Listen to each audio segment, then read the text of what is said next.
Yep, Charlamagne the God. Andrew Schultz. We are the Brilliant Idiots Podcast, back for another week of Brilliant Idiotness, baby. Yes, sir. This podcast is brought to you by Squarespace. Squarespace is the all-in-one website platform designed to help you stand out and succeed online. With Squarespace's collection of cutting-edge design tools, anyone can build a beautiful, professional, online presence that perfectly fits the brand or business that you have. You start with Blueprint AI, Squarespace's AI-enhanced design partner, or choose from a library of professionally designed and award-winning website templates no matter where you start. Your website is flexible to what you need with intuitive drag and drop editing, beautiful styling options, unrivaled visual design effects, on-brand AI content, and more ways to list what you offer. No experience required. And get that newly designed site discovered fast with the integrated Squarespace SEO tools. Every website is optimized to be indexed with meta descriptions, an auto-generated sitemap, and more, so you show up more often on search engines and bring in more of your ideal customers. So head to squarespace.com/idiots to save 10% off your first purchase of a website or domain using the code idiots. That's squarespace.com/idiots. Now let's start the show. How was your weekend, Hezekiah Walker? Oh man, it was lovely. We had a little birthday for my daughter. Hey, the big one. Two. What the fuck is going on in the world, Joe? I know. When did she turn 2? I know. I guess this weekend. Technically, she turns 2 tomorrow, but we had like a birthday party for her. I thought she was 1. Yeah. God damn, boy, time flies. How'd it feel? I mean, it's just crazy. Yeah, it's just crazy. It was really cool to see like friends show up. Mm-hmm. You know, like especially if you didn't have kids, like Alexx and Alex's girl came, and like, I don't know, this Dove came, and that was really cool. And then your other friends who have kids are coming and bringing their kids. Mm-hmm. And, I know, just like in an instant, I felt like I just moved 20 years forward in my life. I don't know why that. Maybe it's something about like that birthday party. Interesting. They're in a ball pit and bounce houses and doing all this kid stuff that I've seen other people do with their kids, but I've never done. And then immediately I'm like, oh, wow, this is. And you got 16 more years of this. Oh, actually, you got. I hope I got a whole bunch of more years, but 16 more years to like do it big. She understood it was her birthday. And it was like so cool to see her feel happy that people were like excited for her, and to like try to blow out candles. And she would say things like, I want a cupcake because it's my birthday party. That's the best feeling in the world. It was just, it's only gonna it gets worse from here, because now she understands. She will start understanding Christmas. She can have expectations, but they don't understand when these things are. Oh, so they're just waiting for. So they'll be like, tomorrow for my birthday, can I get? Tomorrow for Christmas, can I get? Like literally, they don't even understand the difference yet. Yeah, that's incredible. Where you took them? There was this place in there's this mall down in like Battery Park area, and it's just like a kid's place. So it has like a little ball pit, a little bounce house, and I think it's called The Wonder. Yeah. So people just basically rent it out for kids' birthdays. That's fire, man. Yeah, it was cool. Why people don't rent out McDonald's? Something they used to back in the day. That's what we I'm used saying. to have birthday parties at McDonald's all the time. That's what I mean. Like McDonald's don't do rent no more. Yo. Well, you know what? They got rid of a lot of the play places, the playpens and shit. That's why. But you know what's funny? Is in McDonald's. Is it for kids? See, stop thinking about yourself. That's your fucking problem, Taylor. You're so selfish. Stop thinking about yourself. Think about the child. Exactly. The child, they don't care. Okay, until we thought about this right now as adults, did any of us feel like bad about going to a birthday at McDonald's? Absolutely not. We were hyped. It was like, we're going to eat French fries. Food fire. But now as adults, we go, oh, does it look a little like whatever to have a birthday at McDonald's? No, that's what they want. They want to eat French fries, hamburgers, and then play in a ball pit. The playpen is right there. You got all the mascots. You do that behind, like in your backyard. Get a big ball pit. Damn, girl. Okay. Damn. Yeah, boy, you don't care about the less fortunate dude. Damn. Wow. It's like that for you? That's crazy. It's like that for you? You got a big backyard? Absolutely. That's You got a big backyard now? Come? Yep. Oh, shout out to Big P, man. Shout out to Big P, man. You should have left her where you found her, P. All right, since she see how she talking crazy to people now. It's like that, too. What type of raise we give Tim? You see what I'm saying? She got a whole backyard. You see what type of you see how crazy she talking now? She comes to every other episode. She works half as much. She's probably getting twice as much. She was at the fight this weekend. You went to the fight? She was at the fight. Oh, you were there? What's this life you live in? Was you on the floor? Almost, right? Yeah, almost. That's right there. Killing it. Damn. Taylor fucking gang, man. Yeah, you're not going to no McDonald's birthday parties anymore, huh? McDonald's fire. Oh, there's Sky Zone now. Like there's Sky's so on much fire. stuff. Sky's on fire. Sky's on fire. Sky's on is fire. We do Sky Zone. My kids like going to Sky Zone all the time, though. Sky Zone is fire. Yeah. You don't like Sky Zone? It's like a really big place out in Jersey. Like, really. Yeah, like the kids can do like climbing and they Oh. jumping, bounce castles all over the place. It was like, cool, but it was ghetto. How old is laser tag? How old until they could play laser tag? They Because still those got that? birthdays were so. I Do you love remember how laser fun a tag. fucking laser tag birthday was? And all the video games, they would give each person like a little card so you could have a certain amount of. Oof, fire. That was the coolest birthday. There was some kid who he rented out some shit, and it was an arcade, and they made all the games free essentially. yeah.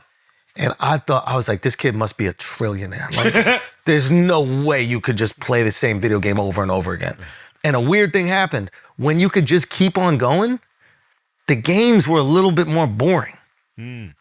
I don't remember laser tag. Oh, really? It was. What? maybe You never it was played big. laser tag? Might have been big up north. I remember it, but I don't remember. Wasn't there a TV show around that shit too? No. Or a video game? Oh, you're so adorable. You got a gun charge before you played laser tag. I don't remember. I remember it, but I don't remember it. You shot someone I didn't with a shoot real nobody. gun I was in the before you back played seat when laser somebody tag. shot at bro, somebody. you got 200 million, bro. You could say I all don't know the what you're shit you talking about. I don't know did. what Who you're talking about. I don't know cares? what you're Just talking tell about. them.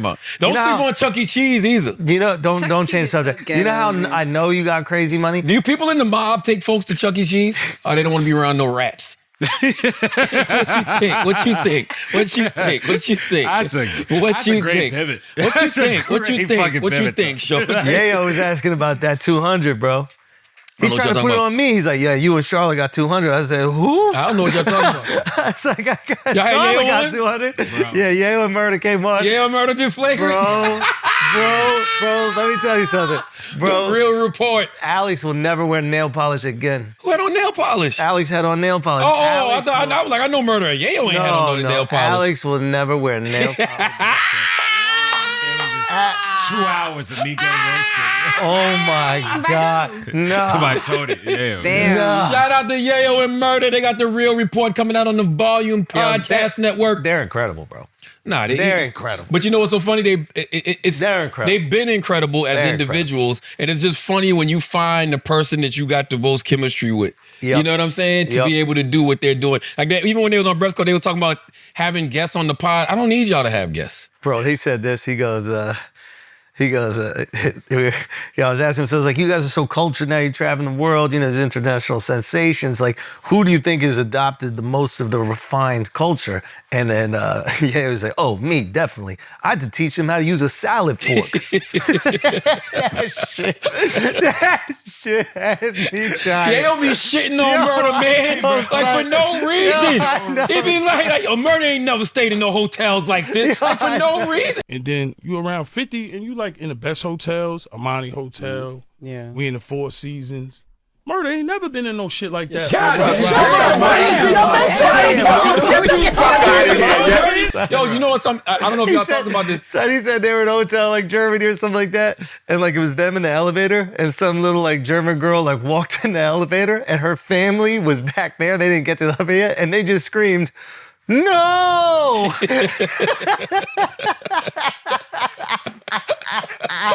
Listen, you know Murder made so much money off Bitcoin. Murder was one of the first rappers that I ever even heard talking about Bitcoin. This was like 13 years ago. Oh, I wish I knew So how this. much was Bitcoin 13, 14 years ago? And when I remember the conversation was he was into it and he had made a pretty penny off it back then. Oh, So I'm sure he's held on to it. That shit probably worth so much now. I hope he held on, man. What? Holy How shit. much? Nah, if he held 13 on to years it, he's ago. a That's fucking crazy. trillionaire. So, That's crazy. yeah. That's crazy. Shout out to them. The Real Report, I think that shit comes out on February 9th, I think it is. Bro, they're fantastic. Fantastic, man. And they were letting Al hear it, man. Al was trying to have hip-hop opinions with his nails. They called you a 90s, sir? Did that? Nah. Almost? Nah. Fraggle maggot? Not even close. They just said, because at one point Al was trying to say, like, why can't we, stop the beef and get everybody together and, like, we'll have some more harmony? And then, yeah, it just goes, This guy wants harmony in hip hop. You got glitter on your nails. You want harmony in hip hop. Yo, it's incredible. And for 2 hours, they just ripped out. Shout out to Murder and Yayo. Shout out to the fucking Real Report, man. I can't wait to see that, what they're doing. Yeah, the Volume got some really good podcasts over there, man. Listen, salute to everybody 45 and up still giving people STDs, man. The fuck is your problem, yo? What happened? How are you 45 and up still giving people gonorrhea? That's crazy. Giving or getting? Either or. Okay, receiving or giving. I was thinking about that. I was in the bathroom peeing, right? I'm 47 and I'm peeing. And you know how when you've been in the car for a while and you let that shit go and it's like, oh. Yeah. And I've never had an STD in my life. All praises due to God. Can you imagine being 45 and having to go to the bathroom and battle with gonorrhea? Who? What are we referencing right now? Gates. Oh, Gates allegedly got the STD? No. Oh. Which one? Which Gates? Bill Gates. Really? Wait, What are you referencing? Tell me more. Wait, What happened? wait. What You happened? didn't see all the shit with the Epstein So file? what were you referencing? No. How old so are you? what you talking about? Some shit where like where he fucked somebody, a Russian prostitute or something, and got Yeah. some shit? Yeah. And then he was asking Epstein for the antibiotics that he could sneak to his wife. First of all, Allegedly. Allegedly. What did I want to know what Epstein didn't have? Like he gives you the girls that give the STDs, and then he got the motherfucking cure for it right there on deck. Yeah. Bill Gates, the richest man in the world, had to go to Epstein for STD medication allegedly. It's crazy. We can't go to the pharmacy as Bill Gates getting gonorrhea He medication. don't have an assistant. Like, Which he he's don't- going to make his assistant have gonorrhea? He don't have a doctor he knows that can, It is wild that he goes, all right, so can we just all give an apology to QAnon? Can we just give that apology? That they almost got it 100% right. Not 100. They got it 99.9% right. Yeah, I give him 40. What? Shit still got to unfold, bro. Like, there's a lot still unfolding. QAnon's whole thing was that there is a global elite, a cabal of global elites that are all doing nefarious satanic rituals, having sex with underage children, doing man, other... Yo, I'm not giving QAnon props if I give the Black Israelites credit, did? The Black Israelites, the Black Israelites been out here in these streets screaming that way before QAnon. Let me tell you something. What are you talking about? If it turned out that QAnon was really just a Black You see what I'm Israelite, saying? That would be fire. chef's kiss. Chef's kiss. It was like, yo, ain't nobody listening Chef's to us in the kiss. street no more. Okay, we gotta change our messaging. Yeah. I'm telling you, Black Israelites been saying all that way before QAnon. Wow. QAnon? They just need suits. If they had a suit and tie, we might have taken them seriously. Oh my God. It was the outfits that were so extravagant. You just can't imagine somebody like that making sense. You want to go read Behold the Pale Horse now. Oh. At this age. That seems like it's targeted towards Caucasian people. No, it's not. Read the book. It's targeted toward the elite. Read Behold the Pale Horse and you'll be like, holy shit. Is it comforting or discomforting to know that all of the elite, regardless of their party affiliation or anything, are all involved in it?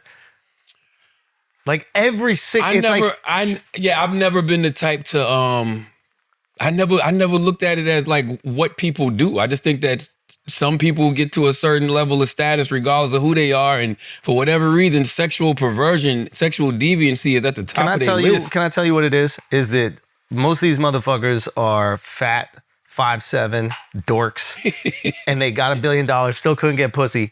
And he knew that these guys couldn't get pussy despite having all the money, all the power, and all the access. And all he does is just throw some pussy parties, and all of a sudden he's in everybody's good graces. It's shocking how successful people are still losers. Like all these scientists and intellectuals that he's currying favor from, they're losers. They can't get laid, and all he does is, hey, yeah, I'll get you something. Which is not like, it's crazy how powerful people at their core can be just nerds. I agree with you 100%, but I want to put on my tinfoil Pooh Shiesty mask. Put on your tinfoil Pooh Shiesty. Epstein had to be a time traveler, bro. Because it's one thing to have access to all the fat nerds that can't get no pussy. Yeah. But to find every single one of them, he's like Captain America traveling through the time trying to put back the Infinity Stone. They find him. But how do you become that? How do you become the biggest pimp to the most powerful elite people on the planet and maybe out of the planet? Maybe extraterrestrials came here and knew to hit up Epstein. Where do you think that whole take me to my leader shit came from? Take me to your leader. all the leaders point to Epstein. Next thing you know, Epstein hooking up the extraterrestrials with some fly-ass monkeys. Boom. Now you got a whole new race of people. Y'all don't be thinking, bro. Yeah, we need to be thinking. Yeah. I never went to the island. I never met any women. And so, the more that comes out, the more clear it'll be that although the time was a mistake, it had nothing to do with that kind of behavior. I was one of many people who regret ever knowing him. No, apparently Jeffrey wrote an email to himself.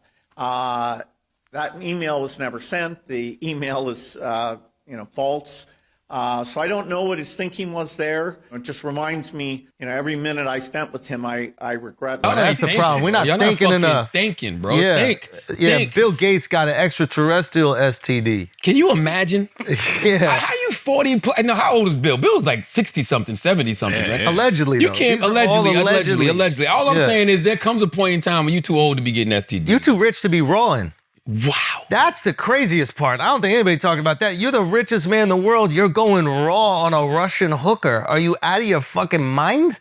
Do they have condoms for really powerful elite people like that? What? What does that even mean? Because if you can't go to the store or go to get a prescription for your claps or whatever it is, you definitely ain't running to make no condom run. But what I'm trying to understand, he probably got a vasectomy or something. Like there's no way that somebody that's that disciplined in their life to build a business that's successful is just gonna raw a Russian hooker. Or he got multiple penises. That's possible. He's rich enough to have penises that he can screw on, screw off. This you know what I'm one's not saying? Connected to the ball. You see what I'm saying? Yeah. See what I'm saying? Yeah. See what I'm saying? It's a different world, bro. There's no way you that rich and you can't choose what type of dick you lead a house with. What are you talking about? Yo, Elon was thirsty for that party, bro. Did you see that DM? It was so. He was so thirsty. What's the best party night? And that's what pissed me off. What's the best party? He was the main one saying shit like, "Oh, he said Trump is in it." Yeah, Trump is in it. I'll never go to the island. I've never been to the island. Never wanted to be to the island. He invited me, and I didn't want to go. The thirst looked so real. Allegedly, you were allegedly, begging. But free you because I own Tesla stock. The thirst looked crazy. That's the shitty thing about the file drop is you're looking at like the people that control the companies that you've invested in, and you're like, listen, my kid's college fund relies on this. You know what I mean? Like that's also the crazy thing about the file drop that nothing's gonna happen. So this legally, I think that it will discredit a lot of people moving forward. I think it'll put a stain on people moving forward. I think I want to say the Republican Party in general, but really not. I think there's just a whole level of all politicians who are going to have a stain on them forever. By the way, which is good. Because as I said last week or whatever week on this podcast, moving forward, America's going to need something completely different. And this is the best way to just blow it all up. So everybody gets blown up. So this is the thing, which is quite interesting. And I assume that this is their tactic, right? Is they're throwing so much chum in the water. Right? What is cum in the water? Chum in the water is that something they did for fun? Yeah. Okay. There was an island activity. Got you. No, but they're throwing so much chum in the water. Some stuff is so insane, you're like, there's no way this is real. Some stuff is about people that you might really like, musicians you're a big fan of. And then you go, well, this is unsubstantiated. It's unverified. This is a call in from a crazy person, whatever. But the conversation that starts is, some of these things didn't happen, and they didn't happen because they're people I like.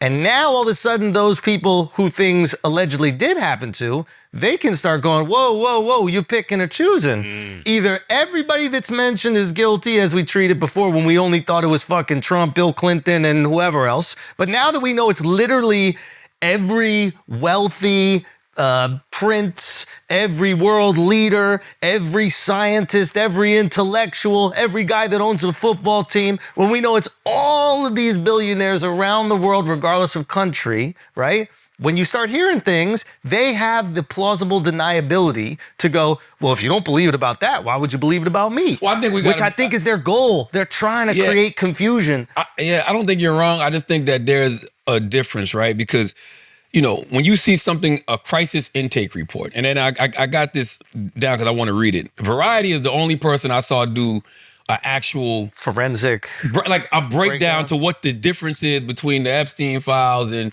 these crisis intake reports. Yeah. Crisis intake report.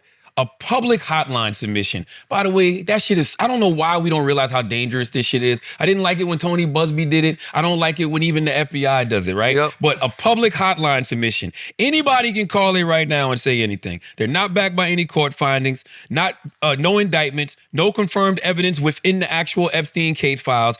These people aren't listed in Epstein's verified records, travel logs, or contact list. It's just an unverified allegation that somebody left on an FBI hotline number. Mm-hmm. Like that shouldn't be. But and by the way, even if you're going to make that a story, give me context. Does that apply to the people that you don't like as well? It's there is what I'm saying. No, what I'm saying is people. No, it applies if it applies is what I'm saying. Sure. What I'm saying is there are already people online taking things that are said in the latest Epstein drop and posting them as if they are fact because they, prior to this, already didn't like those people and they're using it to vilify those people. Right.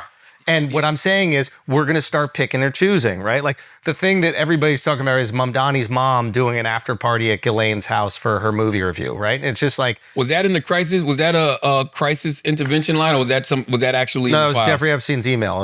I think it was... That was in the files? It was as part of his email. She was just mentioned as one of the people at the after party, right? Yes, Chris. Yeah, well, it's more like, all right, I'm not a fan of, or Ivanka Trump, let's say, she's mentioned there. Yeah. I flushed that down the toilet.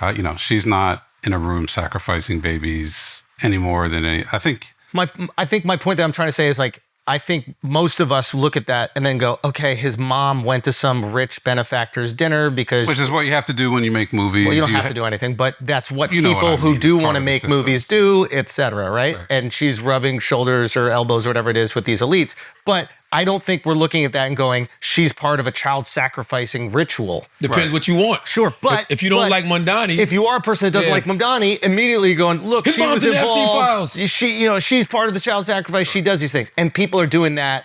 You saw people do that with Jay-Z. You're seeing people do that with Mamdani. And basically what they're doing is using all these drops, right? They're cherry picking what fits their narrative. And I think that's what the powers that be want. They want accusations. This is beautiful for Trump. Exactly. They want accusations thrown everywhere, so none of the accusations have merit. Right.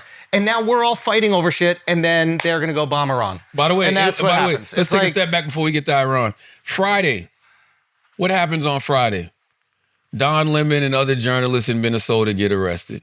Yeah. Then Trump says, hey, Barack Obama needs to get arrested. All of this noise early in the morning because what came out mid-afternoon?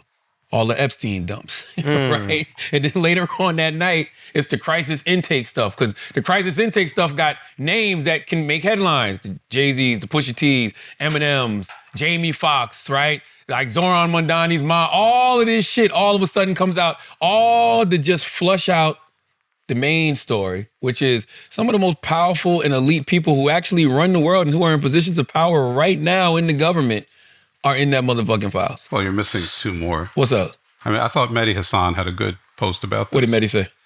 He says critical, I don't want to read the whole thing, but basically he's saying he's critical of the Democrats for not being, standing up enough. But in the past 48 hours, we've seen Trump in the Epstein files, all the crazy accusations, a massive corruption story involving Trump crypto in the Emirates, Trump saying he'll use the government to pay himself a $10 million. That was crazy. $10 billion settlement. I mean, that's in 48 hours. He's suing the IRS. Yeah. How do you make sense of all this stuff? How does any of this stuff stick? It's just kind of like... But that's the goal. Flood the zone. They just want to flood us. Right. They just want to flood us with so much information, so much misinformation. If you go on social media right now, no matter what the account is that you follow, they're posting about something, and clearly there's a person that they do not like, that they're on the opposite side of the aisle from, that they are talking about being incriminated by this drop. And that's the goal. Just make it messy, have us bickering. They continue to do whatever the fuck they want to do, which is probably a war with Iran. Like if we bomb Iran this week, then we know why we got the Epstein files this week, right? Like it's almost like break that down. Well, they just want to create enough chaos and confusion amongst us regular folk that are just going to bicker about this stuff nonstop, so that they can go do their things without scrutiny or criticism. Do you believe the blackmail allegations? Because I thought about that too, right? Oh, these Epstein files wouldn't be coming out if they didn't want them out. So clearly, no, they would, because they passed a law, if I'm not mistaken. Who gives a fuck about the law? law when you Trump. Well, they were a month late, so they had to eventually drop them. Who can? Does he? You just say you don't have to do nothing. According to what happened, I think. What is the name of it? You can look. I know what you're talking about. Epstein Transparency Act. Yeah. I know what you're talking about, but I have a feeling, and I've been saying this for months. Said it on Laura Trump show months ago. Whenever those powers that be in the Republican Party or allies to the Trump administration, whenever they decide, you know what, you not moving the way we want you to move. You not doing what it is we want you to do. We're dropping this. They always got that Trump card, no pun intended, in their back pocket. What I don't understand, and I think this actually proves it, is like, I think for years, or at least months, I think, well, no, you could also say years, we were like, okay, so like the Biden DOJ had all these files and like we never got access to any of this stuff. And now that it comes out, you go, oh, I see why. Because it incriminates everybody. Mutually assured destruction. So just in the way that like Trump and his cronies wanted to protect everybody, so did Biden and his cronies, because they're all each other's cronies. Like it or not, we're the only ones that bicker. Like normal people are the only ones that bicker about Republican, Democrat. All these fucking elites, they just pretend to be one or the other. They fund both sides and they both make money on the top of it. Yeah, they get together. This is all distraction. They get together and treat fucking 13-year-old girls like a bushel of crabs. And they fucking break bread over these young girls. This is the reality of the situation. Did you see the video of fucking Epstein chasing the little girl around the room? And then there was another video of Prince Andrew, and they had like a girl laid out on the floor, and he was just like looking over her. I'm like, yo, what the fuck, man? Hey, man. And bro, think about all the people that knew that they had close relationships with Epstein for years. This is the craziest. Like the people that we all are aware of, they knew they were in this drop. They knew that they sent tons of emails. They knew that they have deep relations. They never said anything. They would go out on their podcast. They'd go out on their, whatever other things they're talking about promoting in the world. And they never mentioned a thing because they never thought it was going to come out. They were so confident that it was going to be kept under wraps by the powers that be. What the fuck do you think they're feeling right now? Well, there used to be a thing called order and global stability. Like that shit is done now. But do you think that's good? Like, I don't think it's good that order protects people that are fraternizing with pedophiles. No. You're asking why. You're asking why they were sending emails all willy-nilly and why they were cool with doing that. They never thought any of this stuff was going to come out. So it's good that it came out, right? Absolutely. 100%. But once again, nothing is going to change except for in the minds of the people. I don't think there'll ever be any legal ramifications to anybody. So in the minds of the people, all of this is just the old regime. It's an old regime of politicians. It's an old regime of people in power. All the elites, blow all that shit up and let's rebuild something new starting from now. What? There was a guy who does a radio guy, does a podcast, that he was saying that we just need to throw out the whole old guard. Everybody. And I remember him saying that before the Epstein files dropped. I remember saying that before we just got all this information that incriminated all these people. It was something like, hey, we need to throw out the whole everything and start anew. Listen, man, start anew. You got to throw the babies out with the bathwater. Because all they're going to do is put the babies on the pizza anyway. So get rid of it all. Like, throw it on the bathwater, the babies. Everybody has to fucking go. I know this sounds crazy right now, but you're going to see it in the future, and it's going to make all the sense in the world. All of this is a necessary evil that has to happen, because I truly believe in building and destroying, right? And to build, you have to destroy what existed. This shit don't work. And by the way, it was never sustainable. This type of evil is never sustainable. I don't care how long it lasts. I don't care how many people get rich off it. That shit does not matter. Eventually, it all catches up to you. And that's what we're seeing right now. So there is justice to it. Yet we still are cherry picking, right? We still are choosing the people whose the allegations are unsubstantiated, and the allegations probably mean something larger than what's there. It depends what type of person you are. And this is what I mean by that. I don't just look at things and say, oh shit, that person's guilty because I want them to be guilty. I look at things and then I go do a little bit of research. Like when that story came out and it was like Eminem's in the Epstein files, Jay-Z's in the Epstein files, Pusha T's in the Epstein files. I'm like, I had to go see for myself. Mm-hmm. These are people that we grew up on, and I need to like, what? I had to go actually look. And then when you look and realize, oh, this is just a public hotline number that anybody can call and leave any type of message. But believe all women, Charla. No. Especially when it's a woman saying that they're 300. The woman literally said, if you read the Eminem story, she goes, my tape should be easy to find. I don't even know what year she put this, by the way. I didn't look and see what year it was. She put, my tape should be easy to find because I'm 300 pounds. I slept with Eminem. They drugged me and he had sex with me. When I woke up, Diddy was recording me. That's a lot. Come on, bro. You know what I'm saying? Yeah. You see the story about Jay-Z. The woman is like, it was Jay-Z, Harvey Weinstein, Attorney General William Barr, and some CEO of some company in 1996. Yeah. Reasonable Doubt came out in 1996. Like, what are we doing? No disrespect to Pusha T. You know I love Pusha T. What the fuck would Pusha T be doing around Harvey Weinstein in 2007? Like, what are we like in 2000? Why would Harvey Weinstein be around Pusha T in 2007? And all they said was Pusha T was a handler. That's what they said. He was a handler. What the fuck does that even mean? This shit was clear bullshit, and you can see who pushes the narratives. Every Drake fan page ran with that. Oh, how convenient. The weekend that Pusha T, is nominated for Album of the Year at the Grammys and Rap Album of the Year at the Grammys, right? Like, oh, how convenient all of a sudden. And by the way, I'm going to say something. All of this shit is going to come out. I'm not even talking about FT5. I'm talking about low vibrational hip-hop shit right now. All of this shit is going to come out, and you're going to see who is behind so much of this stuff. What does that mean? You'll see. You'll see who's getting paid. You'll see who's paying them. You'll see. All of this shit gonna come out sooner than later. What does that mean? You gotta give more than that. No, I don't. Yes, you do. I don't never gotta give more than that. I give more than that when more of that comes out to give. Okay? Because more of that always comes out to give. Wait a minute. All I do is just give you the warnings. Like, boom, watch. And then everybody gonna be sitting back like, oh shit. All of this shit is really targeted all the time. Are you saying that there might be a system that exists not only within hip-hop, but within all forms of media where certain accounts collaborate and target other people by the use of bots and misinformation? And the crazy thing is, it's not even, I said hip-hop, but it's not even just about hip-hop anymore because hip-hop has so much influence. A lot of it is politically driven.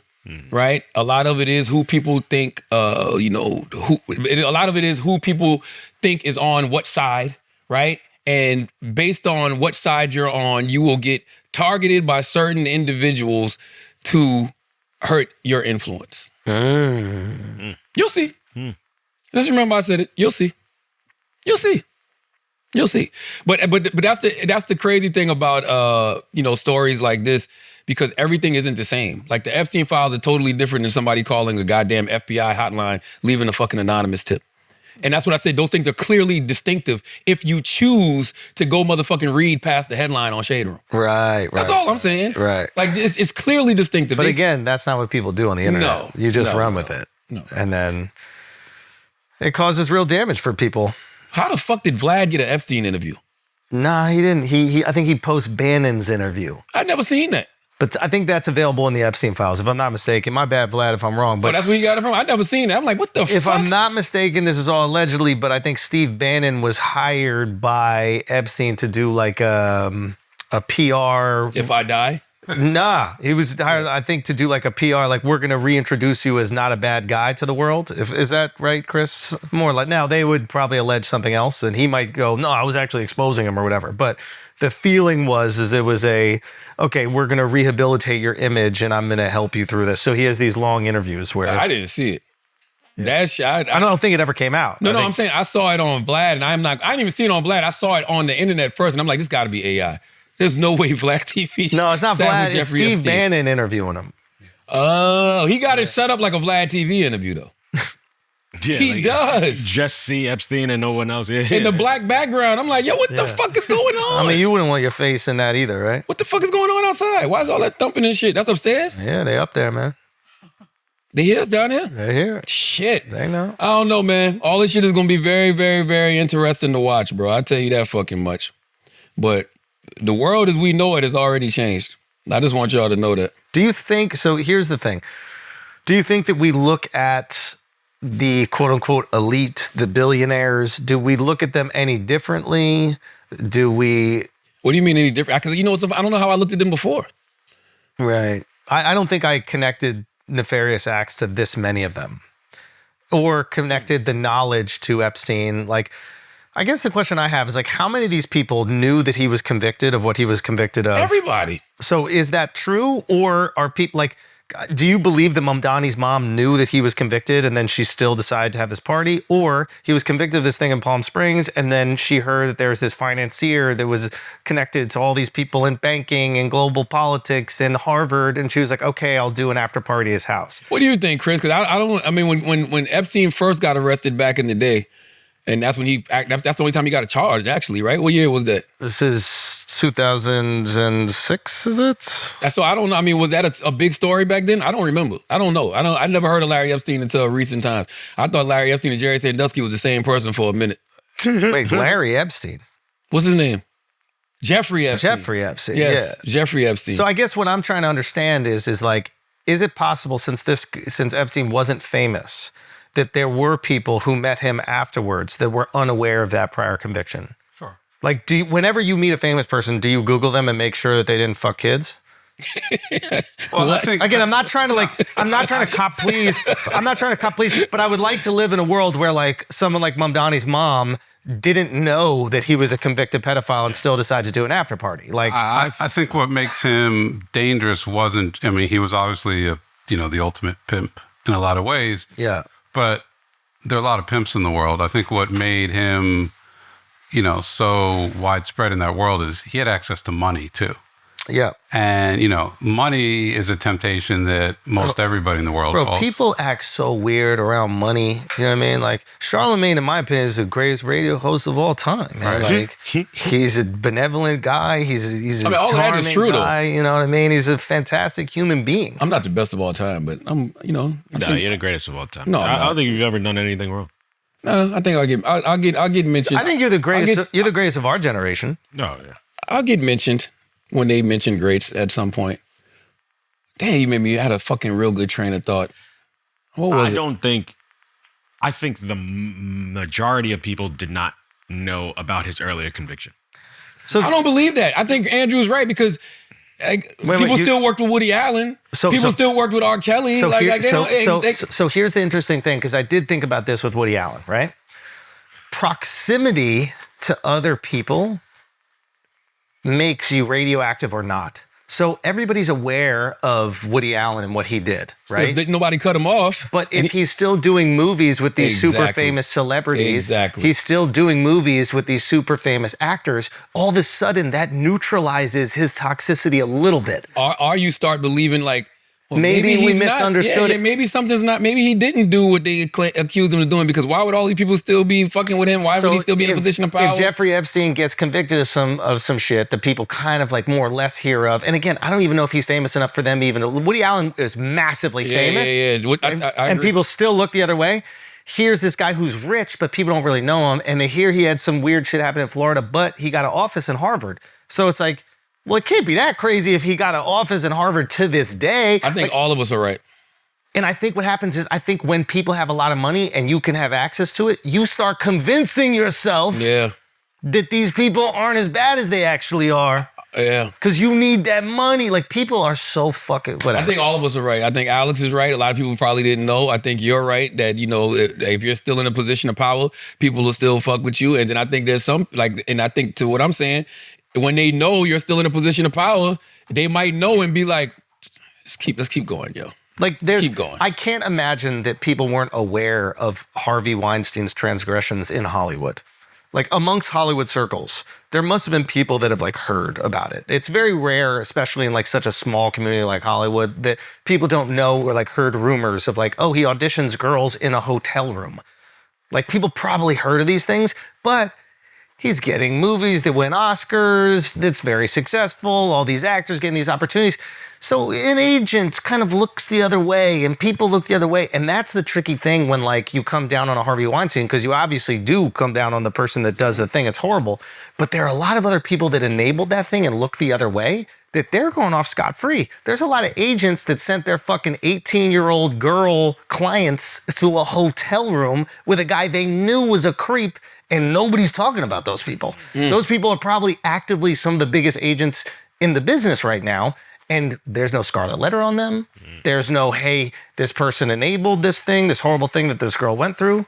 You know what? That's a great point because, like, you know, I got a lot of homegirls who, and I got to salute some of these executives. I'm not going to say no names, but I got a lot of homegirls who will tell you stories about certain executives telling you not to go fuck with that executive. Like, nah, don't go over there. You know what I'm saying? Like, nah, don't go to that party. Like, oh, well, he invited you. Nah, don't go do that. Don't go do that. And you be like, why? Like, just trust me.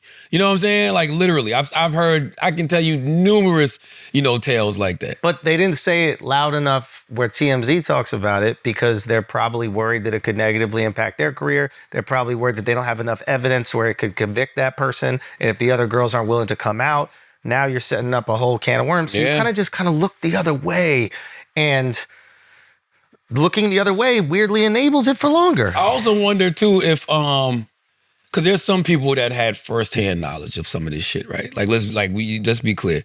But then there's some people who just heard things. And that if somebody just told me something and it's just like I came up under Wendy Williams. So Wendy would tell me all types of shit about all types of people. And then you're just like, what do I believe? Exactly. She gave you the Epstein drop. But if somebody came to me and said, hey, I want to go to this party, but in the back of my mind, I'm thinking about something that I may have heard, not something I saw firsthand, not something just something I may have heard. I'm like, well, let me tell you what I heard. And then you make your own decision. You know what I mean? I remember we went to I think that's the case for Diddy. Because I think a lot of people kind of heard things about Diddy, but didn't really know what. What's that reaction? You want to know what's so crazy about Diddy? And I mean, Alexx isn't wrong, but all of the stuff you heard about Diddy never had, at least for me, never had anything to do with women.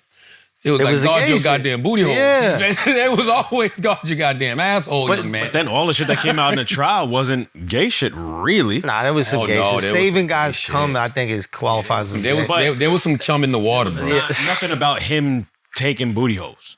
That's what the fuck did you read? I must have got a different algorithm. You gotta hiring prostitutes so he can watch them and saving their cum. Nah, there was some booty holes being taken. I mean, you watched the documentary. Fucking Little Rod say he woke up sore. Sure. No, I'm talking about the case, the actual trial. What he got? Sure. I mean, not a lot of dudes are gonna go on trial and be like, yeah, he fucked me in the night. You fucked me in the night. Rub cum on him. That's all. Here's the example. When else you supposed to fuck him? Remember when we went? Why the night? Why'd you say the night specifically? Oh no, Why not the dawn? Day is way gayer. That's great. Day is way gayer. Yo, getting fucked by a man when the sun is out is crazy. That's diabolical. Like, just to commit to the lifestyle. You need a letter. You need a letter. Example, we went to Russia. You remember we went to Russia? Yeah. Okay. We went to Russia to go do shows, right? This is way back. And I remember they took us to some strip club, right? At the end of it, maybe it was after the show, right? And Alexx wasn't with us, actually. He's a good man. But Exactly. I remember I told Mark, I said, Mark, I would assume... Christian Mark? I said, Mark, I would assume everything that happens here is recorded. And everything that happens here is filed and videotaped and whatever. So Mark just said, act accordingly. Let's go. Yeah. Mark hit the cross and said, let's go. We are protected by the blood. Again, like, who the fuck am I? I'm not important enough. But my point is, going into these situations is like, there might be some way where they want to find a way to incriminate, or they want to put some leverage on me and then could leverage somebody else. What so year I'm like, was this? I don't know. We put a vlog up from it. Yeah, 2018. Yeah. 2018. Oh, yeah, that was recent. You was on the rise. Perfect time to get you. Again, it might not even be me. It might be like, get me to get you. It might get me to... there. It don't need I ain't never to been be. to Russia in my life. No, but it doesn't need... But that's not how it works. You tip one person to get the next person. Yeah. So it's get me to get Rogan, get me to get Charla, get me to get the bigger fish. So I'm Stop like... putting me in this. I don't know. Only Russian I know is Ivan Drago. That's all it takes. That's all it takes. My point is, I'm going into that space operating like, yeah, this whole thing is probably a setup. That's smart. And that probably is how you should proceed in life. And it's crazy that all these billionaires didn't even think about that with Epstein. They're getting loose on email with him. Like, it's just insane. This guy that they don't even, I imagine, really know. What kind of email do they got, though? I know this might be, that's probably a stupid question, but do they use the same type of Gmails and all that Yeah, it that was we just use? Gmails. Yeah, it was like, Really? email was like technology back in the day. Like it was crazy you could send emails. That's wild. Like, it's wild that they didn't have something like Signal before Signal.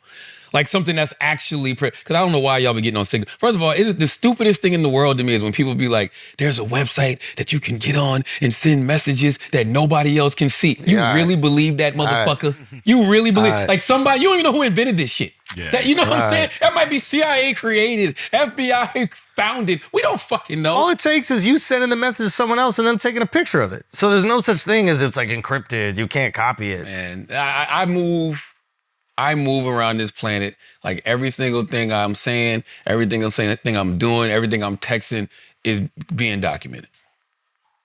It's being documented. Yeah. That's how I move. I don't ever think I'm saying anything, in private. That's why I let everybody know I'm retarded. What? I am. That's good. I took tests when I was young. Yeah. And I did. I failed standardized tests. They had me in the little trailers in the back. Yeah. Okay. I am legally retarded. But what does that mean? Huh? What does that have to do with them compromising you? Huh? Why? How can you compromise? You can't compromise a person who licks their elbow. You're the first. The fuck you mean? You're the first person to compromise. But I'm retarded. So you're actually taking advantage of a person. You think that they don't care about taking advantage of people? Damn. Yeah. So you just been calling yourself retarded for no reason. You think that that's your safety? You think Jeffrey Epstein's going, oh, we can't do that. He's retarded. They probably like that the best. Damn. They're like, think of the sounds he's going to make. Don't you fucking do it.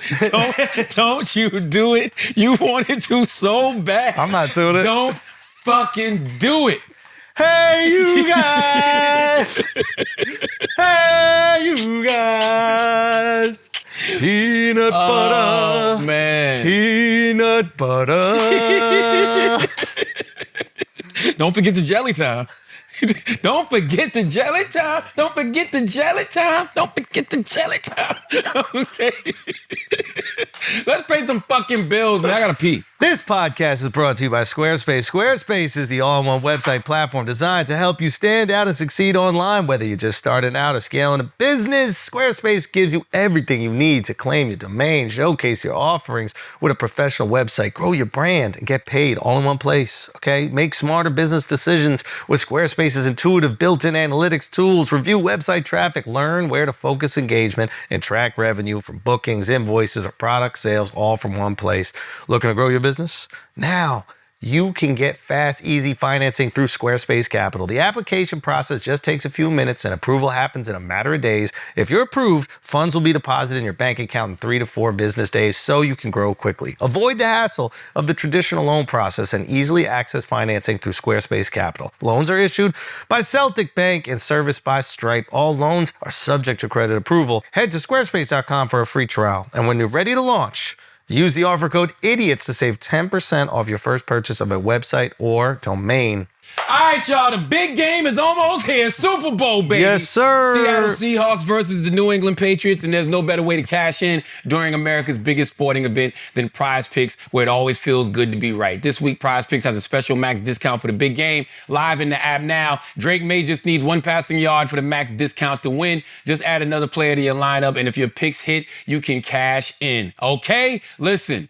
Prize Picks is simple to play. Just pick more or less on 2 to 6 player stat projections. If you get your picks right, you can cash in. I would tell y'all to go ahead and guarantee that Drake May has a terrible game.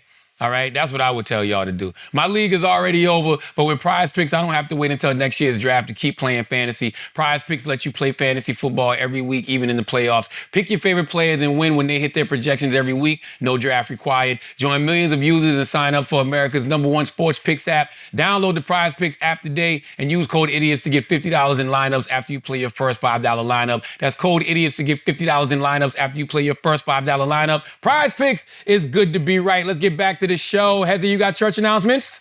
Church announcements? No, actually, not really.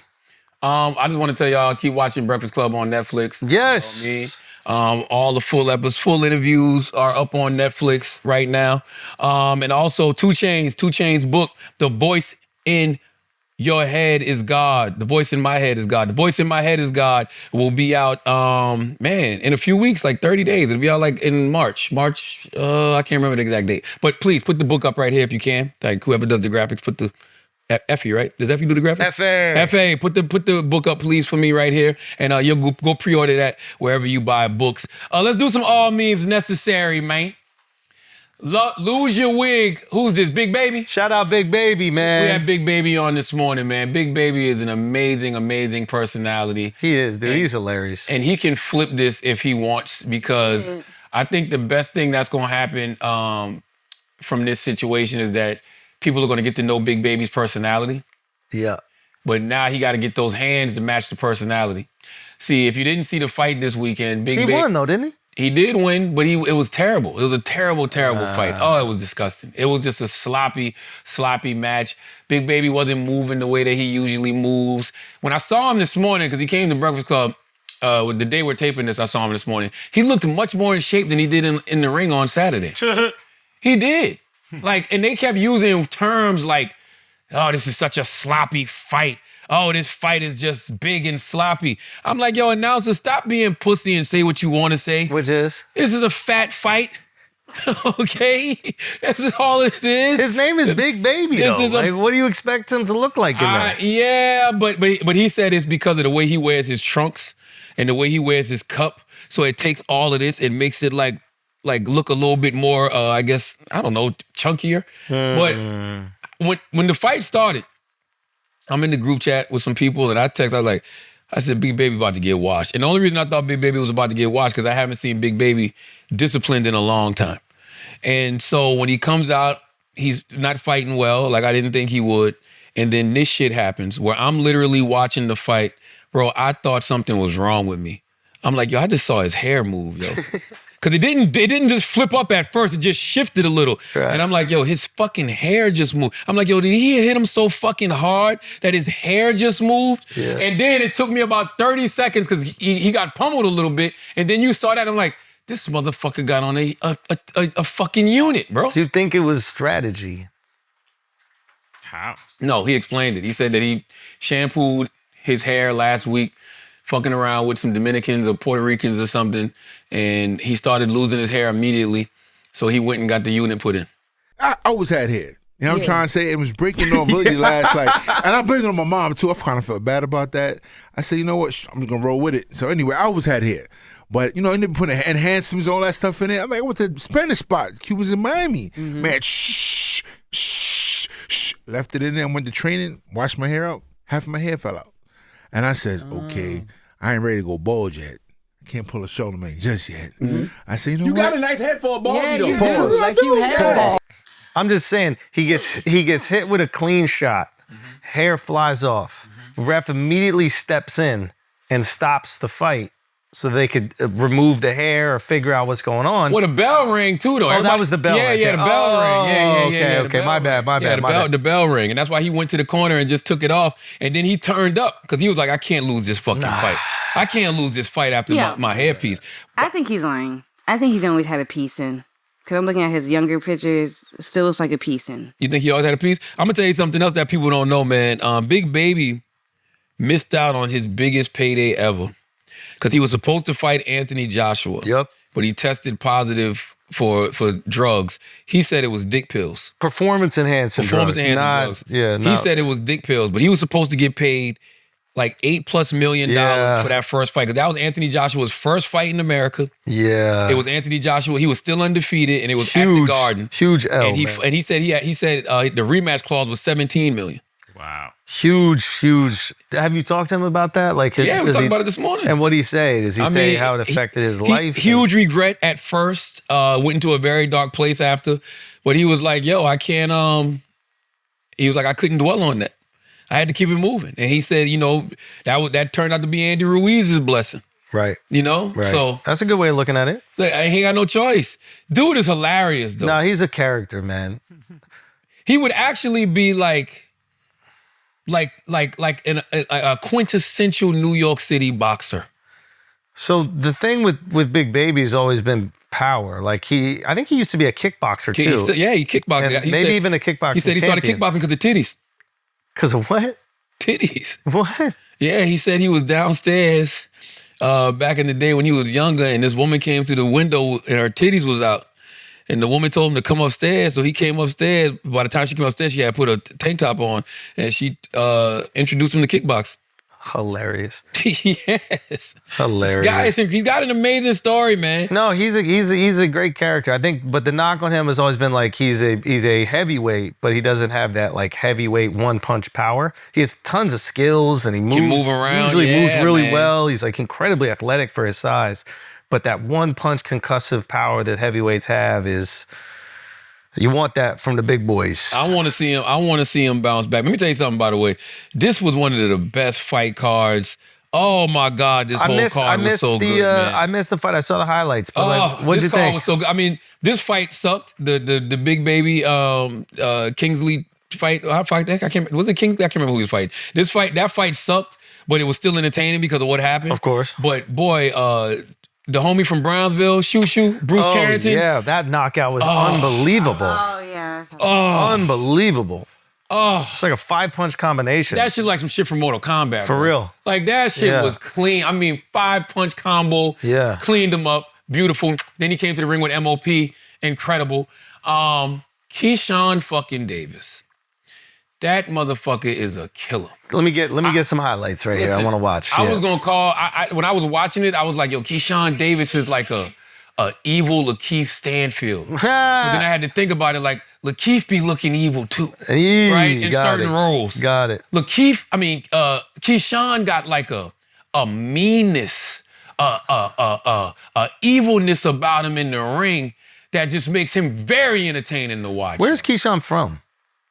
I think Virginia. I think he's from Virginia. Yo, he stopped Jermaine Ortiz in the 12th round. Oh, wow. He dropped him with a body shot early and then dropped him again with a body shot in the 12th round. I seen him I think his last fight, he dropped somebody with a body shot. Keyshawn Davis is a star. What did he finish him with in the 12th? A body shot. A body shot. Like, he fully recovered, too, from the body shot. Like, fully recovered. And hit him with another one. Hit him with another one, bro. Keyshawn is a beast, bro. Him and Shakur are real like tight. 2 minutes later, and he dropped. I mean, having enough power in the 12th round to knock somebody out, especially hitting to the body. You see what I'm saying? Unbelievable. Ooh, that's a good. You got a little beard on him too. That was a nice little check hook he got caught with. That's what I'm saying. Like Keyshawn. Ortiz started. He was cooking. Pretty strong. He started, but then Keyshawn was cooking. Oh, guys, this is high level boxing. Bro, Keyshawn is a beast, bro. I didn't watch it, man. Oh wow, Davis was winning the fight. Yeah. So Davis was ahead on the scorecards. On some people's scorecard. Or the official one that it just showed. Yeah. Or unofficial one. It wasn't that far. That should say 98, 92. Ain't no fucking way. Hell no. They watched a different fight than I watched then. Keyshawn was cooking. Then watch him catch him again. No. This is the 11th. Next round. Yeah, the next round. Next round, you're going to catch him again. Yo, Keyshawn is a beast. He's a killer. I respect the guys that do the body work. Listen, man. it's 12th round. 20 seconds left. You know how hard that is? 17 seconds left. All right, so he heard him. Nah, he heard him. Yeah, he heard him. Bang. You know how hard that is, yo? Stopping the fight right there is weird. It was a weird stop. Weird stop. But he hit him with a right before, it kind of wobbled him. Yeah, but he's still fighting. Yeah, that's a weird stop. Very weird stop. He would have won anyway. Well, it looked like Ortiz was ahead on the cards. No, but after the knockdown, I think everything changed. I thought I didn't even see it was 98, 92. That was egregious. Shout out to Keyshawn Davis. He's a killer. And Shakur Stevenson. What? That fight, like... Man, cut it out. Well, I do feel like... Tell me. I missed it. So the thing with Shakur is, superb fighter, but he best defensive fighter since Mayweather. That's the Mayweather situation where it's like, all right, it's not that entertaining, and so then he doesn't have. But it's high level elite boxing. Elite boxing, but then he doesn't have the personality that Mayweather brings. So it's. I think Shakur got just as much personality. Exactly what you mean? I fuck with Shakur. Listen, T.O. built this fight. Yeah. Sure. Yes. Yeah, he had a good opening, I'm not gonna lie. But once Shakur got in the ring, he made T.O. look like an amateur. The gap between a fighter like T.O. and Shakur is so fucking wide, bro. You gotta watch Shakur's feet. It's actually a shame that the close-up angle cuts off the feet, because if you watch him manage distance, he is a genius. Man. Look at him manage distance. He is always outside of T.O.'s range. Look at that! He's outside of T.O.'s range. He's never off balance. Look at that. Shakur is a beast, bro. Yeah, Most of them are good, though. But here's the thing. So a guy like Shakur needs a guy like T.O. to make the fight interesting, because if he fights other guys that are defensive, so far in his career, I don't know if he's shown enough aggression where he can keep a fight interesting. No, he's not a powerful guy, but not even power, aggressive fight. Like, he needs a guy to walk into him where he could counter. Yeah, well, he fucked T.O. up though. Oh no, I know, but T.O. is engaging him. T.O. is stalking him. T.O. is walking after him the whole fight. No, I mean, no, you're not wrong. Of course, but Shakur was doing the same. Shakur was on his front foot the whole time. Shakur never backed away from T.O. Shakur was front foot. This is the 8th round when he took a break. This is the 8th round. The whole fight, Shakur's coming forward. Woo! Whole fight, Shakur's coming forward. The 8th round was the only round Shakur backed off a little bit to get a little breather. That's actually the only round T.O. fucking won. The whole time Shakur's on his front foot. From what I've watched, I've seen. T.O. is the aggressor. That's the thing. But that is Shakur's game. Better boxer, so he counters it just about. Watch him manage distance. Wow, this kid is special. Bro, Shakur is special, man. Look at that. I mean, wow. I've been trying to tell people Shakur's special. I told T.O. T.O. was like, I'm going to prove that Shakur's defense isn't as elite as people think. I'm like, no. What do you plan to exploit about Shakur in the ring? That his defense is not as impeccable as people mention it. Nah, it's impeccable. It's pretty elite. Come on, T.O. It's pretty elite. No. Well, that's what I say. What is his weakness, though, if there's one? His mind. This right here, I love this fight. I love this part where it's going to test my limits. It's a challenge to show people, and I'm here to exploit his defense of Shakur Stevenson. I'm here to show that there's a lot of flaws in his style. We don't grown up in the amateurs together since the early 2010s. So we got a lot of history when it comes to seeing each other rise to the cream of the crop. Mm-hmm. But I think that now it comes to where we just meeting now. Mm-hmm. So we never faced each other. Wish him nothing but the best after he loses to me. And yeah. T.O. said that your defense isn't as elite as people think it is. It's impeccable, he said. I disagree with him, but he said he don't think it's as impeccable as people think it is. I mean, he ain't been in there with me to know whether how good it is or good. Sparring ain't gonna tell. We did 3 rounds. That shit ain't. He couldn't barely hit me then, so I'm not taking nothing from the sparring. But he don't know how good I am. You don't know how good my defense is until come January 31st. Mm-hmm. You know, people think the fight with T.O. is either going to be you delivering a masterclass or a knockout by T.O. Yeah, or you getting into some type of brawl with T.O. and end up getting knocked out, right? You know what you got to do? Elite, bro. You know what you got to do against Shakur? You got to make things ugly. You're not going to outbox him. Wow. You got to get him up on the ropes, and you have to make it ugly. And he's not going to let you make it ugly. He's going to hit you on the way in every single time. Every time. And you just got to you got to not swing at his head, because you're not going to catch him. You just got to swing at the body, chop away at the body, and make it incredibly ugly. And Shakur, he's special, man. He's Shakur is special. He's the top 3 pound for pound fighter in the world right now. I don't think there's anybody who can beat him at 140. I don't think so either. But he needs you know who's the closest? Personality. He needs the Mayweather. He needs Money Mayweather. I think he don't have any. You know. I'm gonna tell you why. I'm gonna tell you what Shakur does have that makes him special. He has the respect of all the legends. So it makes you want, when you see Terrence Crawford in his corner, when you see Andre Ward in his corner, when you see people like, Clarissa Shields, who's also special herself, when you see all of these people rallying around this kid so much, it makes you wonder, what's up with him? And this right here, the biggest fight of his career thus far on a stage like this, for him to have this kind of performance, he's one of them guys, man. So here's the question. Who would take a fight against him next? If he doesn't bring in money, he doesn't bring in fans, but he is the toughest guy to beat. I know who need it. Tank. Gervonta can't come out and just fight anybody. Tank can fight bums and people gonna watch. Yeah. Tank can fight bums and people gonna watch. Yeah. I don't want to call everybody who's fought a bum because that's not fair. He's fought qualified fighters and he's very good. Tank is very good. But Tank got to go mix it up with some of them guys. He got to go mix it up with Teofimo. He got to go mix it up with Shakur. When does he have to? When? He doesn't have to. He's proven that no matter who he fights, people are going to show up and watch. I don't know that to be true. His biggest pay-per-view ever is with Ryan Garcia. Like, show me when Tank has broken over 1 million fighters he's the A guy. Period. Well, let's look at his past fights and just see the money that he gets paid guaranteed. I think he makes some bank. I don't know, man. I mean, I don't know. I think that there's a lot of he got to mix it up. I'd like to see Shakur and Tank with Shakur, Keyshawn Davis, Teofimo Lopez. I want to see Devin Haney and Keyshawn go at it. That would be an amazing fight, yo. Why not Haney and Shakur? I would like to see that this too. is interesting right here too. Conor Benn. Oh yeah, Shakur called him out. Because Conor Benn just went up in weight and he fought this. Oh man, I'm messing up. This is a big British boxing fight. So both of their fathers fought back in the day. So then both of them fought. Conor fought. Oh God, who the fuck was he? I don't remember.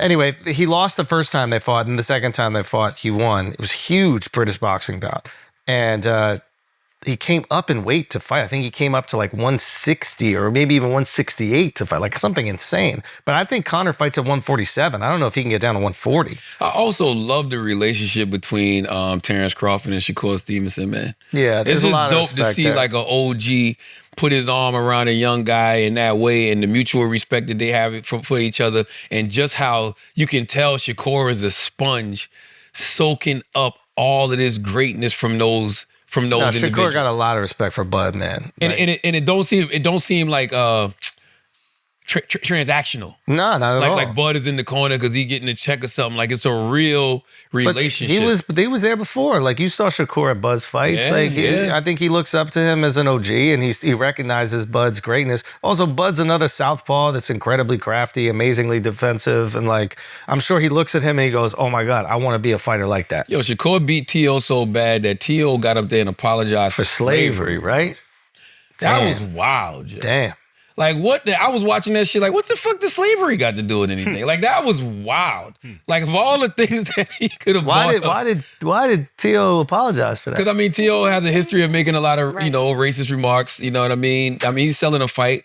Boxing is like one of the few places where you can be racist and homophobic. And Can't we just else. let them be racist and homophobic for 8 weeks before the fight? Can't we just do like a window where you can say whatever you want and then we know it's part of the marketing is WWE? Black History Day. It is very hard. Black History Day. We only got a day now. You can't even respect us to have a month. No, it wasn't. It was January 31st. This fight was January 31st. It wasn't even Black History Month. Today's the second. Yes. Oh, okay. I'm thinking it's the third. I can't be a hypocrite. I was born in 1978. I grew up on Mike Tyson. Yeah, exactly. You know what I'm saying? Eat your kids, bro. Mike Tyson was homophobic. He was everything, and it was great. I'm gonna fuck you till you like it. It was great. Now, it was disrespectful. I thank God Mike wasn't in the Epstein files. Because the first thing they would do was go back to that video. He was like, I'll eat your kids. Because you know that's what they say. They say the elite be eating fucking babies, yo. We wouldn't be surprised. You didn't know that? We wouldn't be surprised. That's what Pizzagate is about. That's why I keep talking about the babies on the pizza, Taylor. Yeah, you ever had a 6-month-old with cheese? Black olives. Absolutely not. That shit is crazy. What else we got, Taylor Gang? What else we got, Taylor Gang? Okay. What else we got? What did that say? Cam needed to grow up? Yeah. Oh, click on that. I saw that earlier. What is this? Let's hear this one. We got to insert all of these clips too, Dwayne. Cam Newton says men and women can't be just friends, and Mitzi only keeps women around if there's sexual intent. I'm not about to be around no women platonically. Let's hear it. Do you have any platonic relationships in your life right now? With a woman? Yeah. No. Is that by choice? I'm not about to be around no woman platonically. Listen. We got to unpack this, Cam. Why? Because I'm not about to play them type of games. Is it self-control? Call it what you want. I'm asking. Call it, it may be self-control. I'm asking. If she fine, I'm not about to have her around playing like I don't think that she's attractive. Is it possible to think someone's attractive and still behave yourself? Yes. Do you have control of them thoughts? Yes. But I'm not about to play them games. What game is it? The game of saying, hey, we not about to be friends. I don't have good-looking women that's friends around me. So no. Just all the. Do you have any ugly ones? I gotta ask. I love Cam, but that's some of the dumbest shit I heard. Can we just make an girl. argument for him? Talk to me. Be careful, Shakur. This is a guy who has been, since he's probably 19 years old, a celebrity, famous. He then goes into the league. He makes tens of millions of dollars. Everybody in his life, not just women, men also, are probably trying to like curry favor and extract resources from him in some way, shape, or form. Hey, let's be friends. Oh, I got this business idea. Hey, let's be friends over this. Every girl he hooks up with, oh, you don't need to use a condom, da da da da. Like at a certain point in time, I imagine guys in his shoes start developing a very defensive nature because they're like, people are out to get me and take advantage of me. So I wonder if he's like, okay, I have these beautiful women that are in my life and then we're just kind of friends. And then all of a sudden they say that I was being inappropriate with them in an interview or whatever. I wonder if he is so shell-shocked from hearing stories of his friends, hearing stories of other famous people, other athletes being taken advantage of, that he's like, I'm not even playing those games. Andrew, he's in a relationship. Yeah, Say again? He's in a relationship right now. Oh, he's full of shit. But no, what he's saying right now is no, but do you get what I'm saying? Like, I think it's standard. These people, like people in his position, they are victims too. But no, he's speaking from a personal perspective. He said, I can't be around no fine women without being sexually attracted to them. Is that what he's really saying? Yes. Go back and listen to it. I don't think he's saying. Man, y'all, Taylor, play that again. They ain't hear nothing he said just now. He doesn't want to be around women who are attractive, and then he has to play the game like I have to pretend like you're not attractive. No, listen again. You ain't hear. No, he didn't. You listen to the whole thing. Listen. Relationships in your life right now? With the woman? No, go start from the beginning because that's an important question that guy asked. That's what started the conversation. I gotta. Let me make sure I'm hearing this right. Y'all Epsteining me right now. What? I don't think I can get it because I can't. Do you have any platonic relationships in your life right now? With the woman? Yeah. No. All right, pause right there. Then we start again. He said, you don't have any platonic relationships in your life right now. Yeah. And Cam said, with a woman, which is wild. Like, I was like, why'd you have to say with a woman? Press play. Is that by choice? I'm not about to be around no woman platonically. Listen. We got to unpack this, Cam. Why? Because I'm not about to play them type of games. Is it self-control? Call it what you want. I'm asking. Call it, it may be self-control. I'm asking. If she fine, I'm not about to have her around playing like I don't think that she's attractive. See? Listen. Is it possible to think someone's attractive and still behave yourself? Yes. Do you have control of them thoughts? Yes. But I'm not about to play them games. What game is it? The game of saying, hey, we not about to be friends. I don't have good-looking women that's friends around me. So no. Just all the. Do you have any ugly ones? I gotta ask. I don't even have women friends, bro. Respectfully. Why? I don't. And I understand you saying you're not finna play this game, but Cam, you're a smart man. I'm gonna need you to go deeper than that. Yeah, we're gonna. I know me. You know you, okay? I know me. And what that mean? That means if I'm around a woman long enough, I'm going to find something good in her that attracts me. Okay, and when you're attractive, what then happens? When you're attractive, what then happens? Sex. Oh, God damn, Cam. Cam, this is a bigger issue than I thought we had. So, understanding that I know what's to come from a platonic situation, I don't even play. No, I don't do that. Baby, you too fine for me. We're not doing that. Interesting. No. So, okay.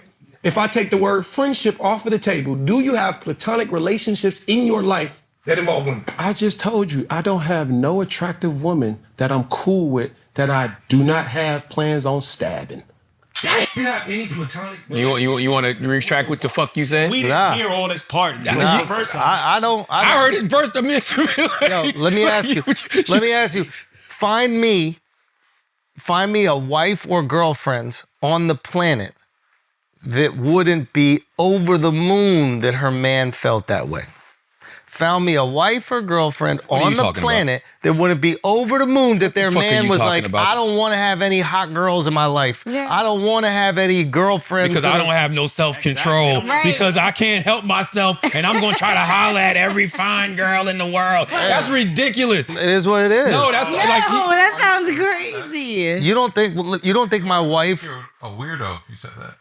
My wife would probably not be happy that I'm like, babe, I can't control myself. But there'd be a part of her that was like, well, at least he knows he can't control himself, so he doesn't put himself in those situations. No, he's not. Don't do that. He's not. Yes, this is different. But also, he's not like he's a 6'6" fucking pure testosterone alpha. Yeah, but he's talking about how he can't control himself. It's not like he said the pussy is being thrown at me everywhere I go. It'd be different. It's like, man, baby, everywhere I go, it's just pussy. Pussy's just open. Everywhere I go, they like, fuck me, Cam, fuck me, fuck me. That's not what he's saying. He's saying everywhere I go, I see a fine girl. You don't know what it's like to be top of the food chain, bro. Shut up. You don't know what it's like to be top of the food. He's top of the food chain. He's top of the food chain.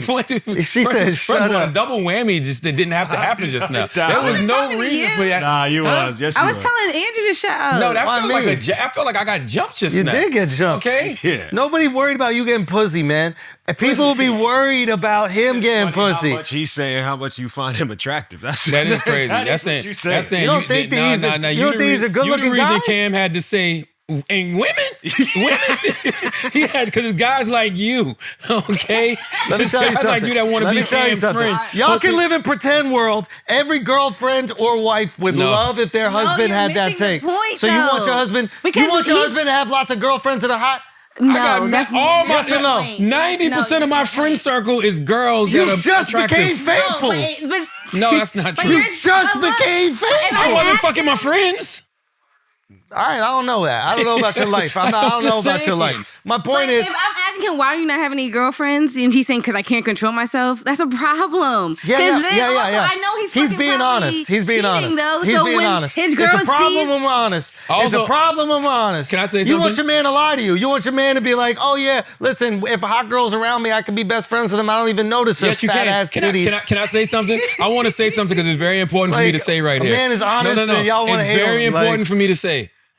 I've been completely faithful for 9 years. I just want to throw that out there. I've been completely faithful for nine, motherfucker. October 2016. Trust me. And he's counting days. Think about that shit. Think about that shit. That shit is how hard it is. He got to count the days. What you mean only? You would never say that to an alcoholic. You would never, ever say that to a crackhead. You would never say that to somebody rehabbing from crack cocaine. That is so disrespectful.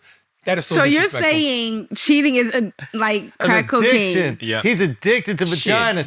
That man sounds like an addict, First of all, I don't even want to disrespect vagina like that comparing it to crack. Crack ain't got nothing on vagina. Nothing! Exactly. So just to make I was just trying to think of the most addictive thing I could possibly think of. Yeah. Okay. You would never, That's what I'm trying to tell you, don't downplay it. You would never give your Only drug 9 dealer years? half? Yeah, because you're still in the single digits. I thought you were at least in the double. 9 is crazy. And then what's your? You said, God bless me after 9 years? Hold on. Everything else too, right? He said 9 is crazy. How is he not the same as him? How are they not the same? No. You said being faithful for 9 years is crazy. All he's saying is I got to stay away from these hot girls. I'm going to try to have sex with them. This is what I would say to Cam. This is a man that knows his limitations. Can we respect a man that knows his limitations? Yeah, but this is what I want to tell Cam. Because Cam is... you want him to be media trained. No, not media trained. Cam just be media trained. It's fine, bro. Cam is a phenomenal media personality. Phenomenal. Like, I don't think Cam gets enough credit for how good he is as a media personality. Because not only can he go do this show, he goes and does the 4th-in-1 joint where he just keeps it all about sports. What I respect about Cam is Cam can do sports. He got one show just for sports, and then he got this show for culture. What I would say to Cam is, Cam, you're also in the business world now. Right. So now, when you're around beautiful women who are in these positions of power, in their mind, they're going to be like, well, I don't want to be around him because all he's thinking about is fucking me. Yeah, and he's okay with that. He knows his limitations. And I will say this. He's an addict that doesn't go to the bar. Some of my greatest relationships in life, I truly, sincerely mean this. Some of my greatest relationships in life, from a business perspective, professional perspective, personal perspective, spiritual perspective, the women that have made me better people are the women that you just cool with, that you become great friends with. You're forgetting a very important variable. those incredibly successful, beautiful women aren't fucking you. But they don't. How does Cam know they want to fuck him? 50. Listen, just because you would pop your little bussy for a goon, don't make it seem like every woman would just want to give it up to Cam. Because the conversation would be different. Cam would be like, yo, all of these women are always trying to fuck me. By the way, that would change the context of the conversation. That's what he said. No, he didn't. You just not listening right. You listening through your ears. Wants to be around every woman. Listen, and wants to fuck every woman. It's different for us dudes over 6 feet, man. I'm telling you, the world is just different for us. The way that women treat us, what they want from us. Your best relationships will come from platonic relationships with women. Facts. I'm telling you. Facts. Platonic relationships with women bear the best fruit. Exactly. All your dick do, and you have sex with the woman, and now it complicates things and messes things up. You might be missing out on great business opportunities. Yo, the way your feet are swinging off that chair is crazy. Shut up. That is wild. Yeah. Like that is crazy. Chill but up. but I really and also you want. I'm not gonna say that you can't feel safe around a man like that, because to your point, it is good for a man if that's what he feels. It's good to say that. His limitations. But Taylor, if you heard this, would you feel safe around a guy like that? Not saying he would ever cause any harm to someone. Well, if he can't be friends with me, no. Yes. If he said, you too fine. Damn, that would be crazy. That's the other part of it. If he around, cool. exactly. Like, nah, you cool. I want you around all the time. Right? Yeah. You know what, Taylor? You cool. I want you around all the time. You the homie. Now you feel insulted. Like, what's up, buddy? Shout out to Cam, though. Great discussion. That's one thing Cam do. Cam is going to keep the computers feuding, boy. Live your truth, Cam. Live your truth. If you know that you can't handle yourself around fine women, that's okay, bro. I just think guys, or not, I don't think guys, just people in general just test to see if there's an attraction, and then doesn't the woman lead it anyway? What? The women should lead it. Yeah, lead like what? when it comes to if it's going to be a friendship or y'all gonna mess it's around. always up to you. We can't do anything without your permission. I always miss cues. Always, my whole life. Yeah. I've always missed cues. Like, I always end up getting hit on. If you turn your wrist one more time like that, I'm just letting you know. We know why you've been missing the cues. Since I was 8. Since I was 8. These cues. I always, like, women gotta just, like, throw it on me for me to be like, oh, shit. Yeah. You know what I mean? You was a fucking liar. You see him baiting? You see him baiting?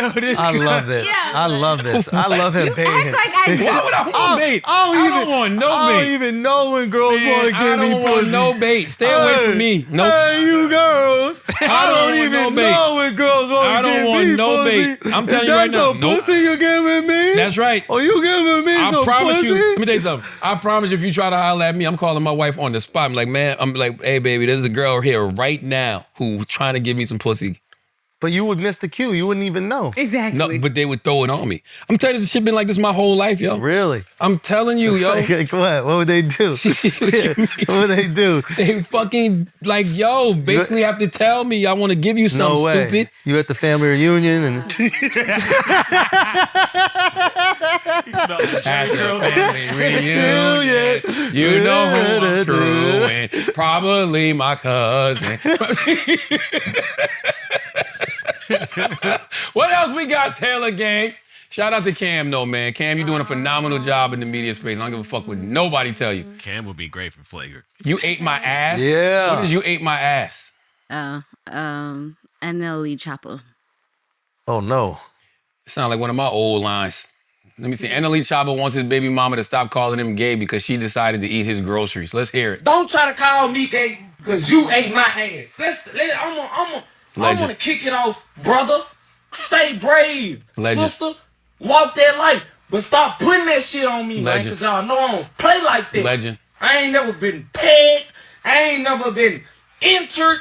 None of that. Man, if a hoe wanna put that motherfucking tongue on that gooch of that ass, man, I ain't gonna stop her. Don't try to call me gay because you ate my ass.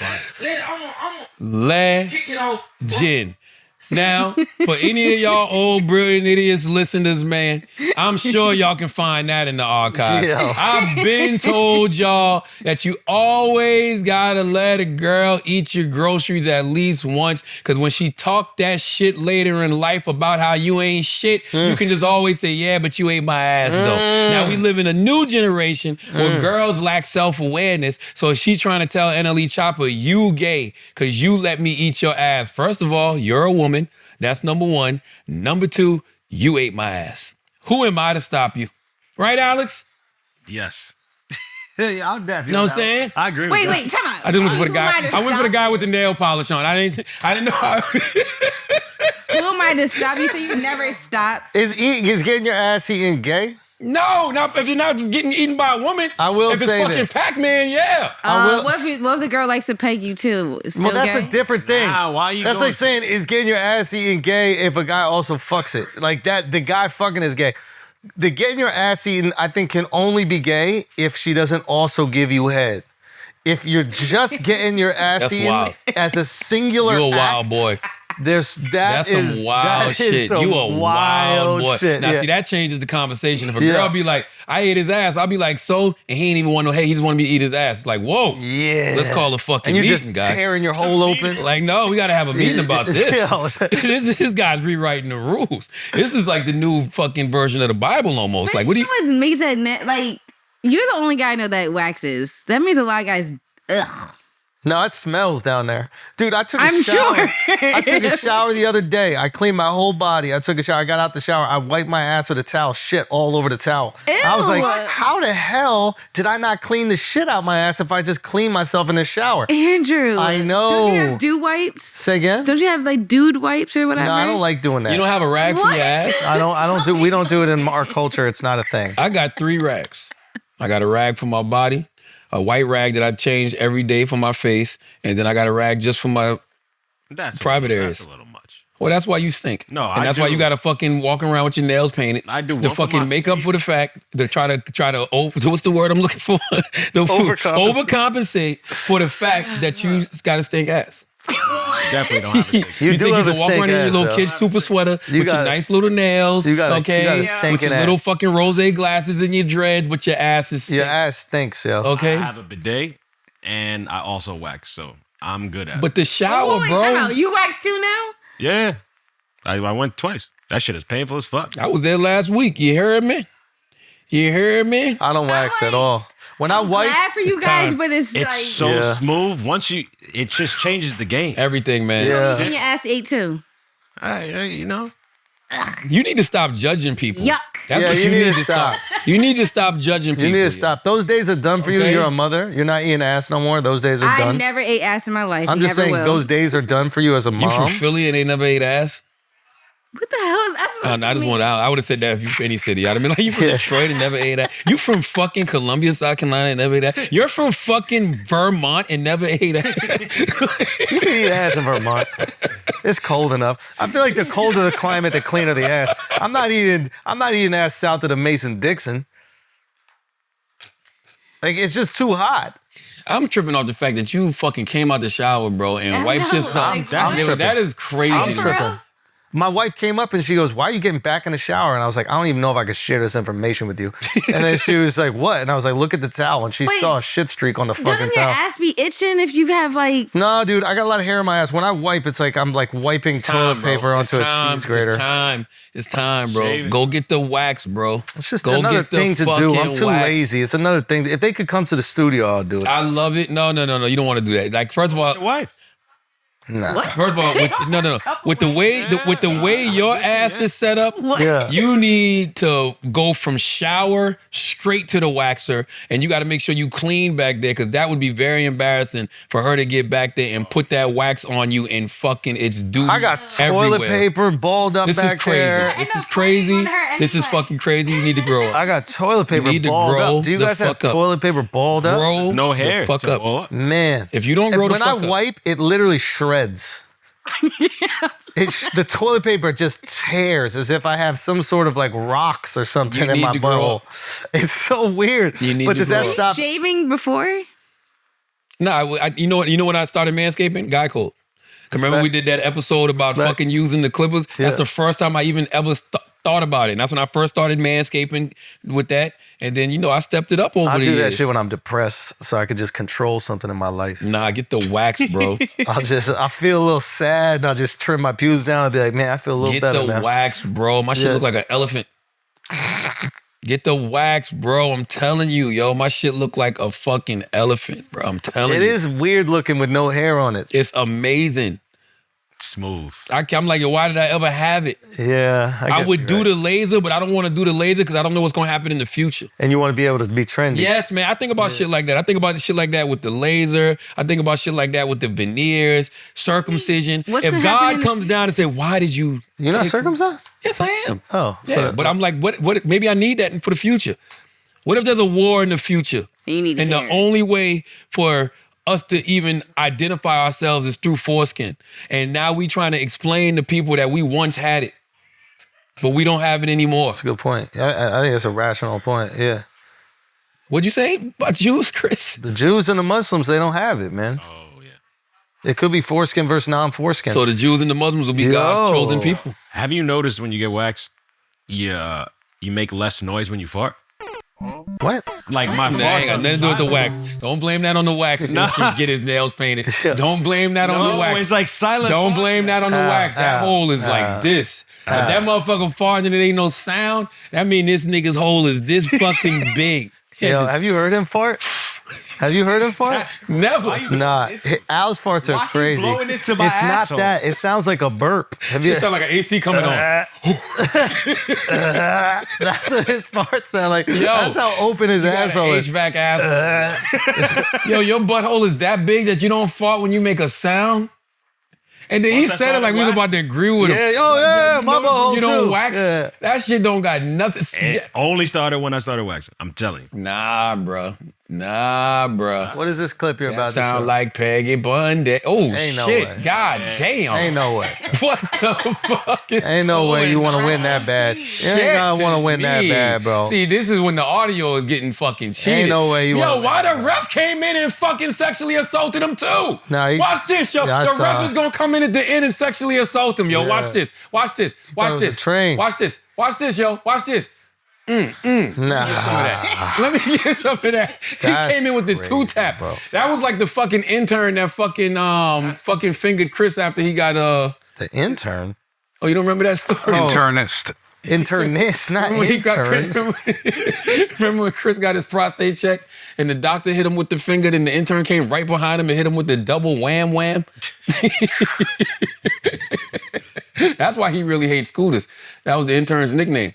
Listen, fucking, this is crazy. This is disgusting. Nah, they got The way they double teamed him, you got to sue the establishment. You gotta, man. yeah, they gotta ban double-teamed you, everybody. bro. Why? Is this He is a came and foul, got right? something. This is not even wrestling no more. I don't know. Y'all gotta see this video. Let's pay some bills, man, and come back and do some asking idiots, man. All right, guys, let's take a break for a second so you already know what time it is. It's time to level up. Blue Chew just dropped something crazy.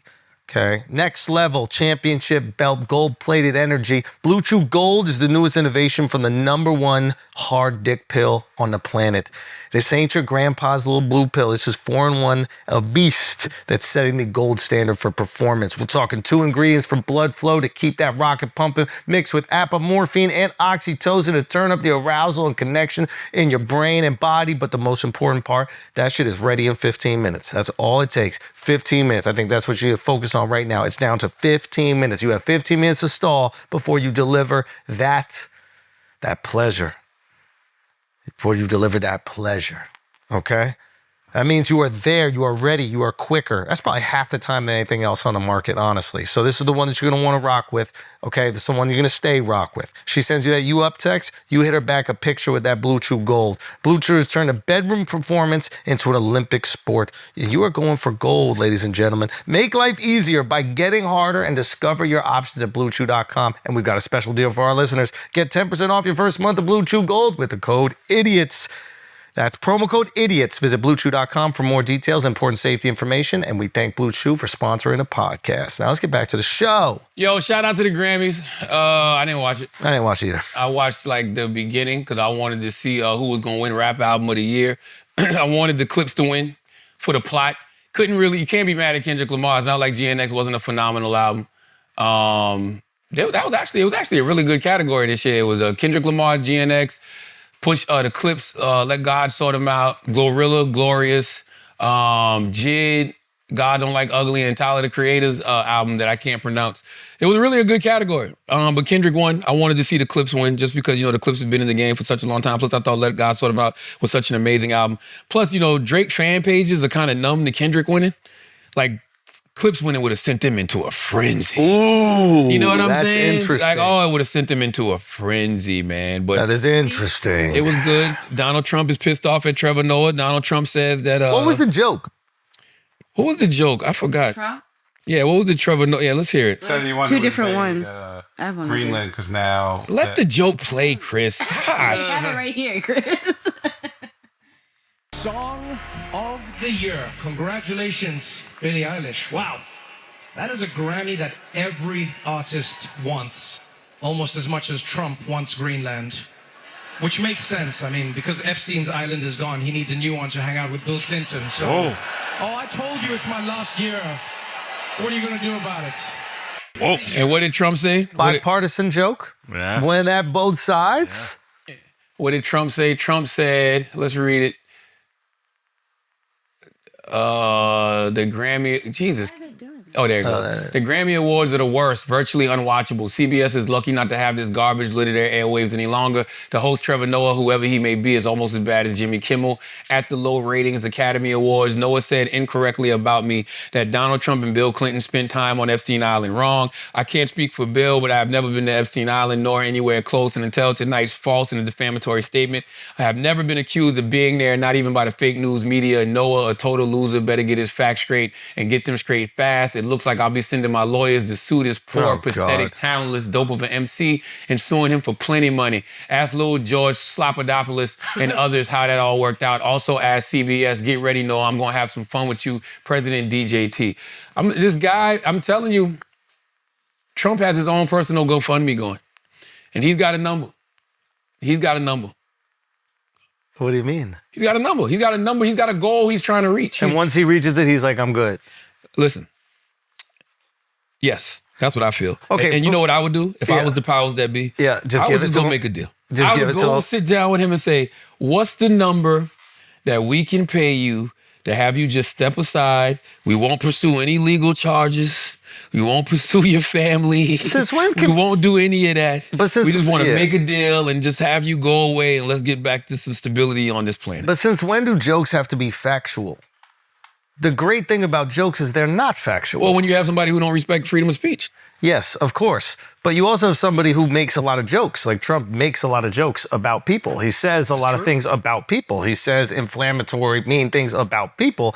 And some of these things can come across as jokes, and some of these things can come across as this is exactly how he feels about them. But I don't understand this idea that like when a comedian is making a joke on TV, that it has to be factual or you can sue somebody for it. There has to be some sort of protection where like this is art, so you can say things it is. It's called the First Amendment. Well, you can't lie about people under the First Amendment. Well, that's not defamation. It's through satire. What Trevor Noah just did is satire. So satire protects it. Yeah. So he's protected by this. Donald Trump can like get into some lawsuit if he wants, but it's just fucking ridiculous. Oh no, he'll win. First of all, he's already shaking CBS I don't think you can win a lawsuit based on this. If he's saying, hey, I am being satirical, I am joking around, and I am having fun, and the goal of this is to joke around and having fun. Yes, but the difference between... you think that my name is Donald Trump. Yeah. The head of the FCC is my guy. Yeah. You do what the fuck I tell you to do, our license will be pulled. It's not like he hasn't threatened that already before. It's a shakedown. That's all it is. So he's basically trying to scare people into not making jokes about it. Bro, he's suing the IRS. The IRS that he virtually controls. Like, what the fuck? Like, in CBS. I'm like, how much more can you squeeze out of CBS? You already you've changed CBS forever. CBS is like your Fox News now. Wait a minute, CBS is lucky to not have this garbage. So was it not on CBS? It was on CBS. No, Grammys are virtually unwatchable. CBS is lucky to not have this garbage litter their airwaves any longer. It's saying maybe this was the last year. So this is the last time they're going to do on CBS. Maybe. Yeah, because CBS is in his pocket, right? Like this is absolutely. So he's not suing CBS. He will. Trust me. To keep him happy. See, here's the thing about guys like that. Once you give them a tribute, they never stop. It's like when you give the bully your fucking lunch money. I want that lunch money every day. You think he's gonna give it to me on Monday and the rest of the week I'm good? But they gave him everything he wanted. No, there's always more, Schultz. That's interesting. There's always more. I'd be really curious to see if he sues CBS now that it's owned by Ellison and now that they put Barry in as CBS News, and like it looks like the system that they have here is going to be bare minimum. You could argue favorable towards him. I'd be shocked if he's like, I'm still going to sue you guys and you have to pay me out. Just the fact that he's threatening a comedian. Yeah, it's the most pussy shit ever. I hated it with Kimmel, and I hate this. This is how you lose the First Amendment. That's what he's after. Talking on the microphone right there. This is how you lose the First Amendment. That's a light joke right there. That's nothing. Light. That's a light joke. Nothing. Well, I will say, but there's a lot of people that were ringing that alarm already, though. A lot of people felt like he was threatening free speech. I mean, this was people on the right that was doing this. The Candace Owens and all of them of the world. This was one of their first, like, big pivots away from him. Like, yo, he's threatening free speech. Well, I think when he came at Kimmel, like, you know, I did a whole piece about that shit. So I saw Kimmel say something today. He said, I felt like he was subbing you a little bit. He hit me up in the DMs thanking me. Okay, good. I thought, I pull it up. Because I thought that. I was like, you know what? Because I know the history, I'm like, he's really talking about Andrew right now. Pull it up. What is this? Jimmy Kimmel. It was on Threads. I saw it on Threads. Man, how the fuck do we get the Threads from him? Let me see. Because I don't think Brilliant Idiots has one. I have one. Hold on, I got a Threads. Hold on, let me pull it up. Because I literally saw it. Is it, in my experience, there are a few things more rare than publicly admitting that one? Yep. Read that, Chris. In a Jimmy Kimmel voice or just myself? I mean, goddamn. In my experience, there are a few things more rare than publicly admitting you made a mistake. Rather than scream at those who are now doing this, why not commend them and welcome them? We're going to need each other to get through this. Thank you for your attention to this matter. When I read that, I was like, oh, he's subbing Schultz. But now you said he hit you up in the DM. This is back when I did that piece where I was defending him. He had hit me up. Oh, I talk about recently. No, this is like, this was even around like the Charlie Kirk stuff. And like, they came for him. And like, again, But I don't think it's just to you, though. I think it's to you. I think it's to Rogan. I think it's to, like, I mean, I've seen mad people on the right. Candace, I've seen all of these different people on the right, you know, basically condemning what, you know, Trump currently has going on. And I think what Kimmel is saying is real. Yeah, I mean, he's making like the smart, you know, mature decision here. I think that people are still in like a state of anger, and in the state of anger, you want to lash out and you want to see, you know, people suffer, and that's the normal human emotion that you got to kind of go through. But I think what happens ideally after that is you go, okay, how do we build a coalition? How do we win an election? How do we put enough public pressure out there to stop this thing? You've seen what happened in Minneapolis. There's enough people pushing back, especially that, you know, people are on his side, that all of a sudden the administration walks back everything. In the same way that there was ICE that was snatching up farmers, and then all of a sudden Trump goes, you know what? I spoke to the farmers. Turns out that we need the people to work the field, so ICE isn't going to target them. So I think that's the thing that a lot of people may not get about the administration, is that, like, if you show that there's a financial hit, if you show that the markets are hitting, or if you show that it looks really bad on TV, the administration just folds immediately, every single time. Yeah, or about, let's just all have some respect for this thing called the Constitution. Yeah, like but when we see things that are like today. I don't think that's the moral compass of the administration. I think that no, forget them. I'm talking about the people. No, we the people. Yeah, but again, what I'm saying is, like, you're hoping that people won't be emotional about things. But right now, people are very emotional about things. Like, they don't want you to just call out what's right or wrong. They want you to call out what's right or wrong, and they want you to, you know, drop and give me 50 push-ups, and you want to do these other things. I don't have a problem with people being emotional about the fall of democracy. That's what I'm saying. It's like, you have to let them go through those emotions, but on the other side, past what they want themselves for their personal satisfaction.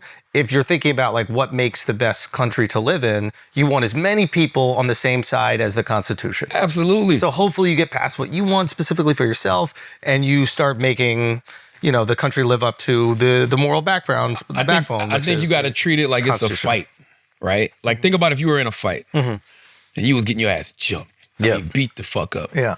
And then somebody you don't like came in and was like, this is wrong, this person's getting jumped, I'm gonna defend this person, and they start fighting with you. Yeah. Are you gonna stop in the middle of the fight and be like, motherfucker, no, because you're the reason I'm getting jumped? Are you gonna fucking keep scrapping? You're being like emotionally intelligent, and like I don't know if you see a lot of that on the internet. I think you do after a little while. You know, I think that you're just seeing people. You can say, all right, cool. You can say I told you so. Get your shit off. That's cool. I don't. Again, I don't object to any of this kind of stuff. Like I don't object to people being upset or those types of things. You're allowed to say whatever you want. People are free to say whatever they want. They're free to criticize or whatever. But to me, I'm not doing it for their approval. I'm doing it because I think it's the right thing. And people want to make sure it's real. They could make sure that's right. That's I'm a very consistent person when it comes to like my principles. So it's like even people I might disagree with, that if they're comedians, I'm always going to defend them. Like I've never not defended comedians telling jokes. Simple as that. I might disagree. You know, I might not think the joke is funny, but like if you're getting in trouble for telling jokes, I don't care what fucking side you're on or whatever. It's like that's because once they take away your right to do that, they take away my right to do it, or vice versa. We just got to make sure, because I'll tell you something, man. We'll say stuff like that, and then next thing you know, you in black and white on somebody's YouTube channel, and it'll be like 10 seconds later, and it'll cut, and it'll be like, yo, you shouldn't have made that joke. Like, what the fuck? I'll be forgetting. I'm not going to lie to you. I'm going to be the first person to tell you. I forget a lot of the shit that I've said. I mean, That's why I don't ever like to say I never say, because I'll be like, we talk for 6-8 hours a week on a podcast. You could find a line where we're going to look hypocritical, etc. But I would think over the course of my career, I've always stood up for comedy. I've always stood up for jokes. Even the jokes that I'm like, that shit is so unfunny, but I'm consistent in the fact that I reserve the right to change my motherfucking mind.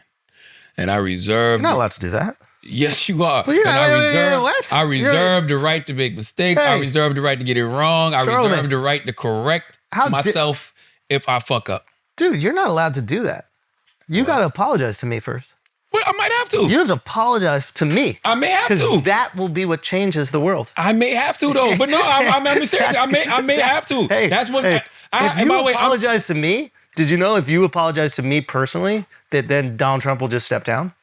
No, but I'm not. Listen, I'm not above that either, though. I've done that. I've gotten step down. I've gotten it wrong with people. A personal apology. Listen, I've gotten it wrong with people and gave them a personal apology. I have no problem doing that. Did you see this shit? Trump tells Dan Bongino the GOP should nationalize voting in 15 crooked states.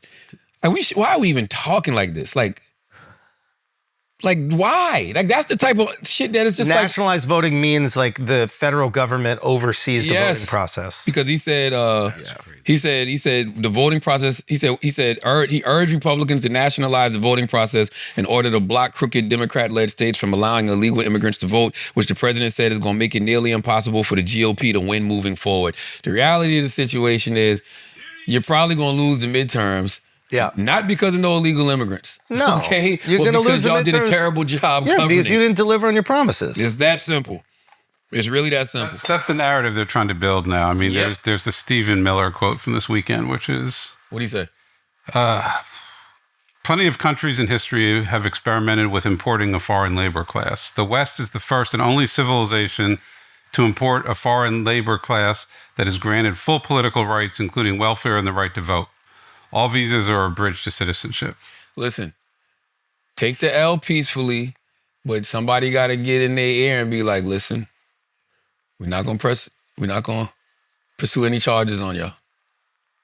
That's what they're concerned about. They're concerned about Democrats getting back in power. I don't think Miller is. I think Miller, out of all these guys, actually believes the bullshit. What he's saying. Yeah. Well, he should be the main one concerned, though. If Democrats get back in power, I think we should all be concerned about voter fraud. I just haven't seen enough evidence of voter fraud. Hasn't there been like independent investigations? They've done a million in this? investigations. You know, Right. there's So it's literally handfuls of until fraud. we see an independent investigation that shows us of this like rampant voter fraud that could change elections. Until we have evidence from an independent organization, obviously not the current administration's organization or any past administration's organization, from an independent one, until we see proof of that, then I don't think the federal government needs to take over voting districts that are in opposition of the party in power. Just because you know you're going to lose the midterms. Exactly, yeah. Now, if there was an independent investigation that showed bipartisan agreement that there was voter fraud in certain districts, regardless if they were Democrat or Republican, I'm sure you guys would all be in support I've already done it. I mean, look, the last time, and it wasn't confirmed, the last time that there seems to be any sort of widespread voter fraud in the United States was done by the Democrats, to be fair. This was JFK? And JFK. Right. This is Chicago or whatever? West Virginia and Chicago, working with the mob to physically stuff ballot boxes. Right. There's been no indication that that's happened again since then. Right. Again, I'm assuming you guys are not against independently investigating things to make sure that our voting process is done without fraudulence, right? Well, I'm against it when it's a president in charge who's on the record said. I'm trying to extend. Oh, hypothetically, of course. I'm trying to if things were normal. Right. Well, I'm trying to Under extend the olive circumstances, branch. That this is not you guys being so upset at Donald Trump that you're saying this, that like you want there to be a true and fair democratic process when it comes to our elections. When you see abuse of power, you're like, I don't like this, and we need to stop that. And he's already told us the reason. Like Trump has said on numerous occasions, and Steve Bannon and all of them, that if they win the midterms, they're going to impeach us. You got to win the midterms. Because if we don't win the midterms, it's just going to be, they'll find a reason to impeach me. I'll get impeached. We don't impeach them. You know why? Because they're meaner than we are. We should have impeached Joe Biden for 100 different things. They are mean and smart. Steve Bannon said if they win he said if they win the elections, we're going to jail. It's like we know what they're afraid of. So here's the question. If you've done something that's impeachment worthy, then you deserve to be impeached. Let's make a deal. You're saying here's amnesty. Let's make a deal. What you're saying, you got fucked up. So here's the thing. We just want you gone. So here's the thing. I think with Charlamagne, you're operating in the real world, right? You're going, hey, it looks ugly. It looks ugly when we go and do this whole process. It undermines democracy in our country. How do we make you go out to the pasture without it looking so ugly? What do you need? Okay, you guys aren't going to get arrested. We're not going to put anybody in prison. We're not going to make a spectacle out of it. But you don't get to continue doing your fuck shit for the next 3 years. Yes, you need some type of global stability, and we're not going to have it over the next. Bro, can you imagine what the next 11 months is going to be like? If what? If this shit continues. I'm worried about this week. Okay, well, you're right, Chris. Maybe I'm jumping the gun. Listen, Texas stunner. Democrat Taylor Emmett flips Republican state Senate district. Trump won by 17 points. Do you think these people aren't afraid? This is Texas. Well, they know what's going to happen. They can't be oblivious to what's going to happen. So here's the question. Maybe. And you know why he won? What's that? You know what he said? What'd he say? Affordability. It's as simple as that. Yeah, he said we got to put more money in people's pockets, and they're not doing it. That's essentially what Republicans have is 11 months to get money in people's pockets. That will be the deciding factor. And if they don't, then they get absolutely washed. And if they somehow magically find a way to do it, then they might have a chance. But yeah, I think the reality, there's a version where like, let's say they lose Congress, right? Let's say Republicans lose Congress. Now there's a check on what Trump and his administration can do. That's good. And that might be good for American stability, right? That might, at least there is a barrier. I think right now all this anxiety that we're feeling is this idea that whatever they want to happen can just be forcefully pushed through. Yep. And so maybe America does function better when you need to reach across the aisle and get people to agree with your ideas, and they soften the edges of your ideas. They soften the extremities. That's right to left to right, doesn't matter. So maybe we trust the process a little bit. Maybe we trust the system that was developed. America functions well when you have people who just want to follow the rule of law. It's really just that simple. Like America functions well when you have people who respect the Constitution. Just respect the laws of the land. Right. Respect the guardrails. Who was it? Was it you, Chris, that gave me the analogy? He was talking about you're driving down the highway and there's really nothing there except for the little white shit on the highway that tells you to stay in your lane. You stay in your fucking lane. Ain't no guardrail that keep you on that side. We just all trust that everybody is going to respect the law of the highway. Right. Can we not respect the law of America the same way? And why would he be so worried that he's going to get impeached unless he did some fuck shit to be able to get impeached? Alexx, do you have eyes? I think we're all pretty much aware that he's done a lot of fuck shit to get impeached. No, yeah, but that's what I'm saying. Okay, that's what he's worried about. Yes, He's like, yes, I yes. know all the fuck shit I did, and if we lose this election, I'm definitely going to get. Let's make a deal, man. How much will it cost? How much do you think it costs, Chris? Yeah, but who? Where would that? I would have said 200 billion, but that's low. 200 billion? He's already got 1.5, let's say. Yeah, he might want to be he might go for the trilly. Yeah. Trilly might be too much. That's what he's going for, I think. The trilly? Yeah. Do the kids get to keep it? Of course. Yeah. They get to keep all the cryptocurrency, the planes, the lawsuit money. They get to keep all that? I mean, yes. It doesn't go away with him? Can they move somewhere under the deal? Oh, you want them gone? You want them out? Yeah, I'd like them. I don't want to have to deal with them. Well, they probably would want to move anyway just because of how they would be treated in the future. No, because this is the thing where, like, you guys live in a little bit of a bubble. They like the action. You not only the action, like, there are places where they're incredibly celebrated and supported. Sure. This is not, New York is not That the tide whole is turning country. though, man. That's what you think and feel, and then you just go. I'm from South Carolina. You see what just happened in Texas? Like, this is like and you even if I don't believe all polls, but even polls are saying like the base is like, yo, what the fuck? And it's about two things really. It's about affordability. It's about not respecting the Constitution because these people are patriots, and it's about that Epstein shit. Oh, the Epstein shit That shit is changing a lot of the tide, bro. I'm not saying he don't still have some diehards. Yeah. But they didn't make Melania's movie number one. Okay? Yeah. By the way, this is when I really was like, oh man, he really got control of the media. Melania Trump movie comes out, makes $7 million off a $70 million budget. Well, and they're spinning it like it was fucking a win. It's not a $70 million budget. $40 million she got in 35 in production. No, it was like marketing. It was like $5 million they made it for. But again, who bought it? Amazon. And why did they buy it? Trying to appease Trump. But Amazon Studios still took a $70 million hit. Do you think that's not a hit?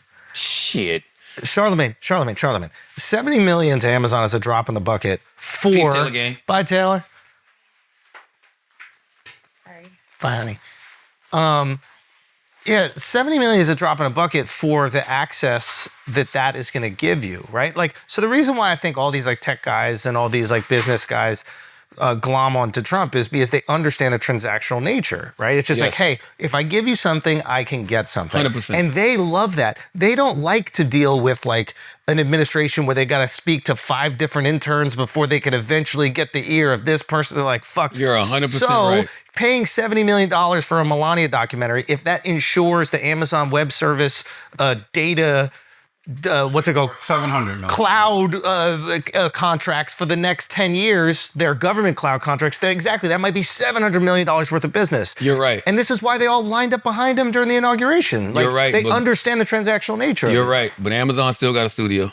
And no matter how he tried to spin it, MGM still took a $70 million hit. They took $1 billion hit on fucking Lord of the Rings that they redid. They redid Lord of the Rings? Exactly.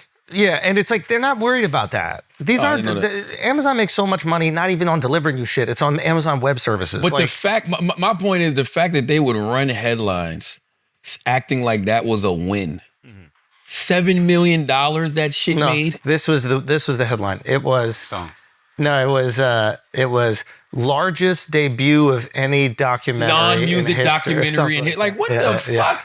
I was like, oh, he really got everybody in his fucking pocket. Well, when it is easy to transact, Melania people in exceeds business low transact. expectations with $7 million. The thing is, why overpay for this movie? Why not just like transfer them some Bitcoin under like a ghost account? Ow, that's ugly. You can get in trouble for that. No, you can't. You can't. Yeah, you can't, but you can. It's like, okay, it's like, for example, Jeff Bezos buying like $100 million worth of Trump coin or something like that. That's too blatant. That's like, this is the most blatant. No, this isn't. This is, hey, we want to buy a documentary that was made about the First Lady. There's been documentaries made about past presidents. There's been movies made about past presidents. It's not something that hasn't existed prior. And they can at least go, hey, this is something that we want to showcase, and there might be people, half the country voted for this guy, they might like it. Like, they can justify it in a way that you cannot justify buying Trump coin. You just can't. 100%. But my point is that half of the country didn't show up for this fucking film. Yeah, of course. I think that fucking gay rom-com Booty Bros made more money. What was the name of that shit, Bros? I don't know. I think that shit made more money. That's in not this what first Al was weekend. asking, though. Al was basically saying, why doesn't he just give the money directly? And you don't give the money directly because then you get caught up in this shit. There's enough layers here of separation where you can be like, this is just a normal kind of thing that they're doing. It's not weird to do a documentary about famous, successful people. Yeah, it's weird to But you see, go back to that. For Chris. example, nobody You questions. see the first comment on this? What's that? Somebody put, Jesus Christ, not you too now. Because they can look at this headline from Rolling Stone and know this is bullshit. And by the way, this is something that regular, everyday working class people understand because they're always looking at things like this. Remember when the Sinners came out the first weekend and they tried to make it seem like it was a bomb? The census? Sinners. I don't know what that is. Yeah, Sinners that came out and made it was like number one, but it made a lot of money, like tens of millions of dollars. But they was like, but it's not even close to getting back its production budget of $300 million. And then the Timothy, what's the movie with Timothy Chalamet comes out? Marty Supreme. Marty Supreme comes out and does like $7 million. And they had headlines just like this shit with Melania trying to make it seem like that was a good thing. Yeah. Like that shit, $75 million you pay for a fucking movie and you make $7 million first weekend, you ain't never making that money back, bro. Street Fighters do that, there will not be a sequel. Sure. Again, that's not the debate, right? We understand what the purpose of this was, and they knew they were going to lose money on it. But the win is guaranteeing cloud contracts for the next decade from the United States government that are going to pay $1 billion. Oh, I agree with you. I'm talking about how the media spun it, though. Yeah, what you're saying is the media is acting in a sycophantic way to Trump. Unbelievable. And you're surprised that something like Rolling Stone could even get on board with this. Why? Why would you even lie like that? Well, what do they want? What do they get access to? Everybody's trying to be in Trump's good graces. And why is Not that? now. No, it can't be now. Something like that is like, hey. So here's the thing. They want to be on Trump's good It's weird that Rolling Stone does it and some of these other, I don't know who owns Rolling Stone. Like maybe Washington Post bought Rolling Stone. So who are they owned by? I'd have to understand who their That's a good question. holding company is, because then they're owned by Penske Media, which also owns what else? Variety, Billboard, Hollywood Reporter. I mean, here's a perfect example, Hollywood Reporter, right? Hollywood Reporter, the week after, I think the week after Saudi Arabia said that they were starting a movie studio or funding a movie studio to the tune of $1 billion or whatever. They put a massive investment in. I think the Hollywood Reporter ran an article saying Saudi Comedy Festival is great for both comedians and Saudi Arabia. They were the one thing that ran a positive article on it. And it's well, yeah, because they just injected $1 billion of capital into the movie business, and the Hollywood Reporter responds to the movie business. Now, I can't prove that that's exactly why they did it, of course, but one might glean from it that, hey, this looks good for the movie business, so then let's not shame this place where the money's coming in, because then we get to make more movies, and we're, at the end of the day, a periodical that responds to Hollywood, right? So we need to make sure Hollywood can't flourish. What I'm trying to say is a lot of people are getting their back scratched in different ways. But yes, this is an all-time transactional administration, and businessmen are not stupid. When they see it, they're going to take advantage of that and try to transact as much as they possibly can. I just don't understand why people put themselves in these positions. Because look at the first three comments. Jesus Christ, not you too now. Rolling Stone, blink twice if you're in danger.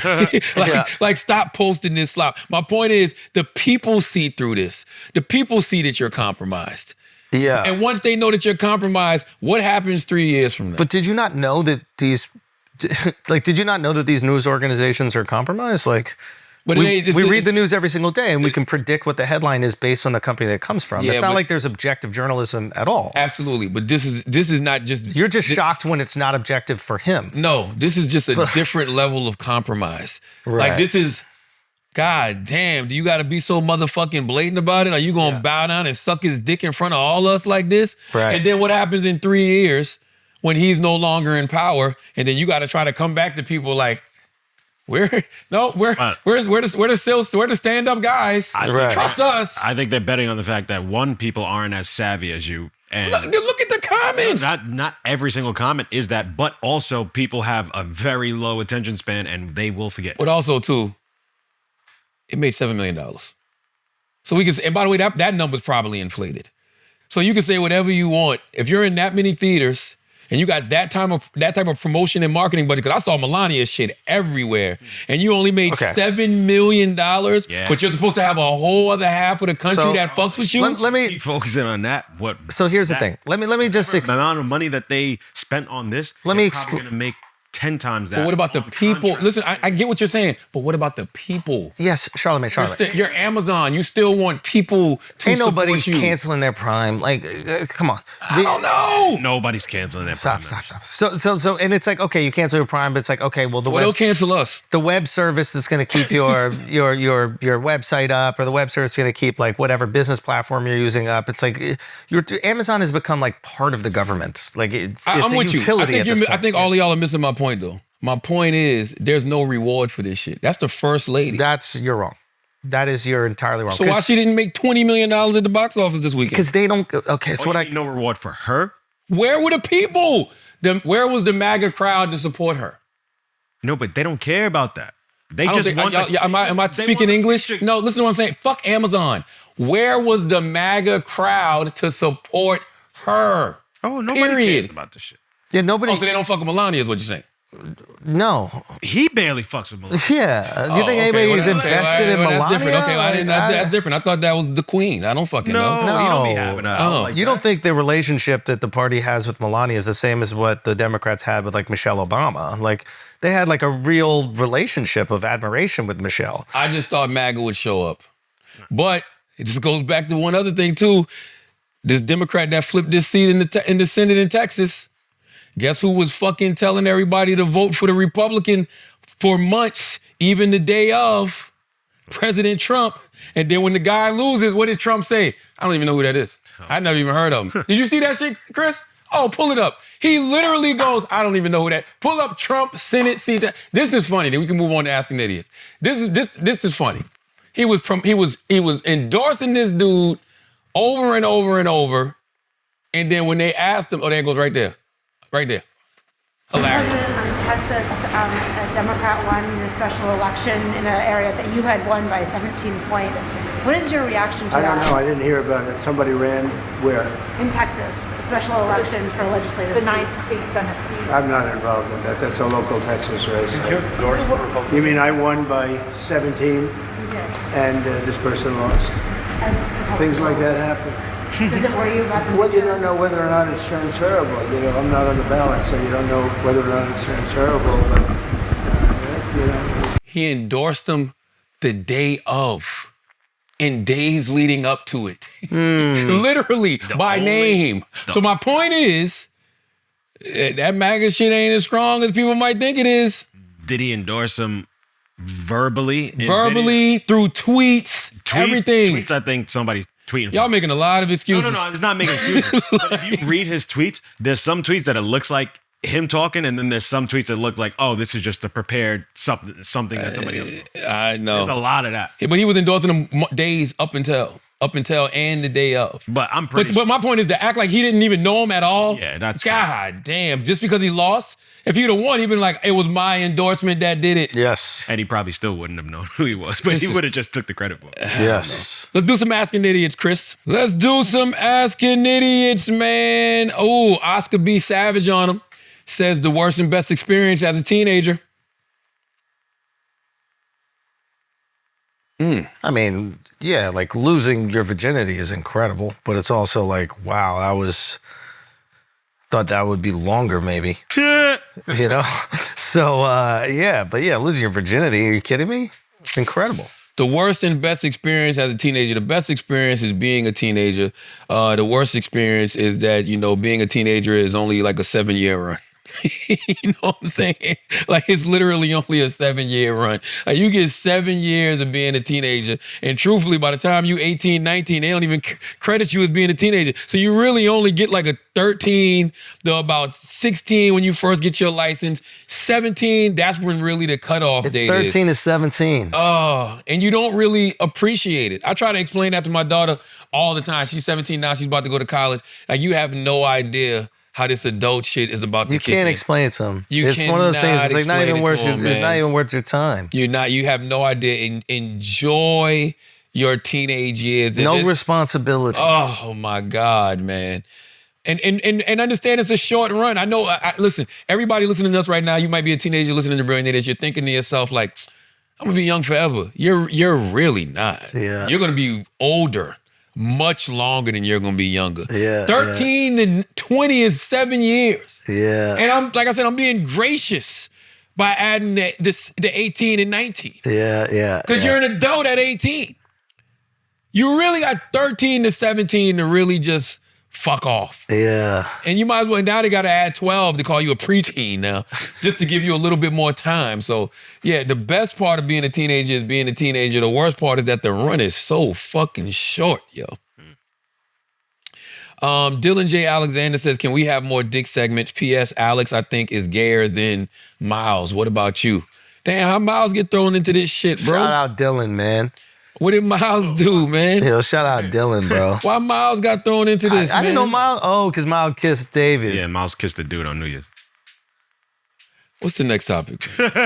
Yeah, see, because now I'll be thinking, like, why do we even have to explain what gay is? Yes. Yeah. Alex, you ever kissed a man? No, I have not. All right.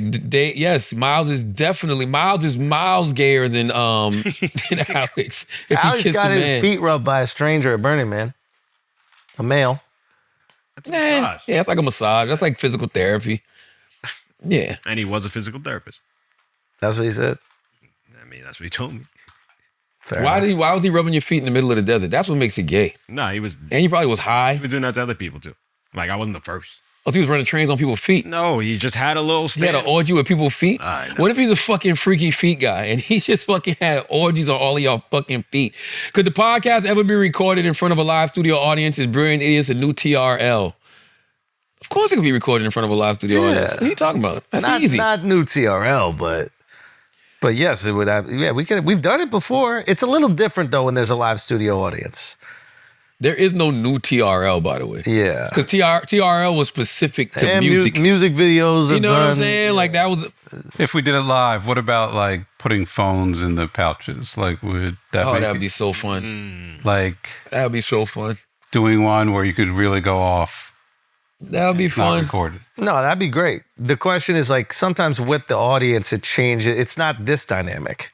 It's you're entertaining the crowd, which is awesome. It's a different one, but I wonder how that translates to like listeners at home, and I wonder how that translates. Not as great for the listeners, but live it's great. We've had some pretty funny moments. Live. Oh, I love the live show. I love a live show. Yeah. Yeah, that's interesting. I don't know. Yeah, because nowadays people watch podcasts, so like this vibe right here is kind of what they're coming to see anyway. Yeah. You know what I mean? I think the problem with podcasts is you don't want big settings. Keep them intimate, but then you can't really make no money. You know what I'm saying? Right. Like so. I think 85 South has done a good job. But they're performing. Yeah, they're like but really. that's what you need. You need to moving. elevate the actual cast Like I saw Mel Robbins. That was a performance. That was a stage play. Like, Yeah. Like 85 got the band. Like they really performing. I don't know if we want to do all that. Well, you guys should try it out and see how it goes. Paulie _8921 says, would you rather have penis-sized nipples or a nipple-sized penis? Whoa. Easy call. Penis-sized nipples. Yeah, you can't have a small because you could. Who's dick though? Ooh. Yeah, let me not just jump out there so fast. When you say penis size, your dick length. Hell no. Or the other thing. Like I ain't the biggest, but I don't want them shit hanging off my goddamn nipples scaring people at the beach. If I had my penis-sized nipples, you got to tape them down. That's a whole thing. Bro. Yeah. Wear the fucking, what's that shit, the body armor shit in the water all the time. You got to walk around acting like you fat all day. Penis-sized nipples for sure. Because nipple-sized penis, man, ain't no coming back from that. And the penis-sized nipples, I can get removed, right? No. You can't? No, not in this hypothetical. Otherwise, everybody would just do that shit. You can't get your nipples removed? Not in this hypothetical. Oh, I would have to carry it? Yeah. Yeah, penis-sized nipples for sure. For sure. All right, next one. What else, Chris? What else we got? What's with the frozen iguana epidemic. I don't know. It's the iguanas freeze when it gets cold. Oh, and it's just cold down south? Yes, It's like cold in Florida? That shit been going on my whole life. Like whenever it gets a certain temperature in Florida, the fucking iguanas freeze. Like that's nothing new. Do they die? I heard they go into like a state They of- like just hibernate or some shit. Yeah, they freeze. Everything freezes. Their thoughts, everything. Like whatever they were thinking, they come like they open up mid fucking freeze. Like they did test on it where they saw iguanas that were eating or about to eat, like literally tongue sticking out, bug. They freeze in that moment. Yeah. They fall and freeze, and then when they thaw out, they're still going after the bug. I made that up. Yeah, we could tell. I did. I made that whole thing up just now. Big Ginger Will says, what was the biggest shock? 0 kids to 1 or 1 kid to 2? That's for you, Schultz. Nah, 0 to 1. I mean, 1 to 2 is crazy. Like, you just have no time to think. Like, thinking is done. Thinking happens outside the house. But 0 to 1, your life completely changes. Your perspective on life completely changes. Like, your heart completely changes. Everything, yeah. Wait till you get to 0 to 4. Yeah. I look around my house sometime and I'm like, yo, I got a whole fucking family. Yeah. Like it's a party of 6. Yeah. Everywhere. Plane tickets, restaurants. Oh, it's a... You know what I mean? Anywhere you going, you be asking people if they want to go, hoping they say no. The kids are never saying no. Got the 10, 7, and 4. They want to go everywhere. 17-year-old is like, I don't want to go. Everybody else, oh my God, man. But it's a beautiful thing, though. Like, I'm not mad at it. You're going to shit yourself if you keep doing that. I just farted for the 6th time. Let's do one more, please. Yeah. Let's do one more. Now, this is a great question. Arsenal E. Vega says, how much will it take for you to leave it all? He's asking us the question we want to ask Trump. How much will it take for you to leave it all? No pod, no stand-up, just leave rich and in peace.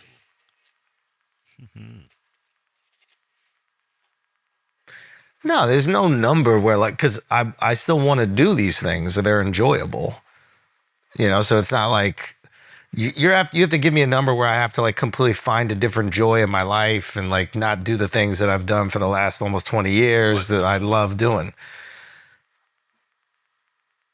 But then what would I do? Well, I'm sacrificing... What's the number? I don't know if there's a number that would give me the joy. Like, I can't do anything in entertainment. I can't do stand-up comedy anymore. Can't do podcasting or stand-up. Nah. $1 billion. Look, for $1 billion, yeah, probably, but no, because then what am I gonna do? And I can't make movies. I can't do anything creative for the rest of my life. Podcast. You can do movies. You can find other creative outlets. Just no podcasting. This is no saying stand-up. Walk away from the entertainment. That's what I think this means, is walk away from I've thought about that. Creating an entertainment. What's that? I've thought about that. Is there another thing that I could pour myself into and love? And I'm just I don't, move to the, these are hypothetical kind of, cliche examples, start painting or, I need to put my brain into something. But if basically it's what it's saying is I have to be retired and I can't do anything, and it's an honor to just hang out with your family and just enjoy those. To go off on a farm with your family and raise the kids, and that's it. But nah, man. I enjoy doing these things. It's not like I'm frustrated or annoyed by them. There are things that can be frustrating or annoying about the business for sure, but this is a pleasure, and then you also get to make money doing it. So you're saying I get to what? I get to fly private or something like that. The basic change is, do you want to fly private and just go on more vacations?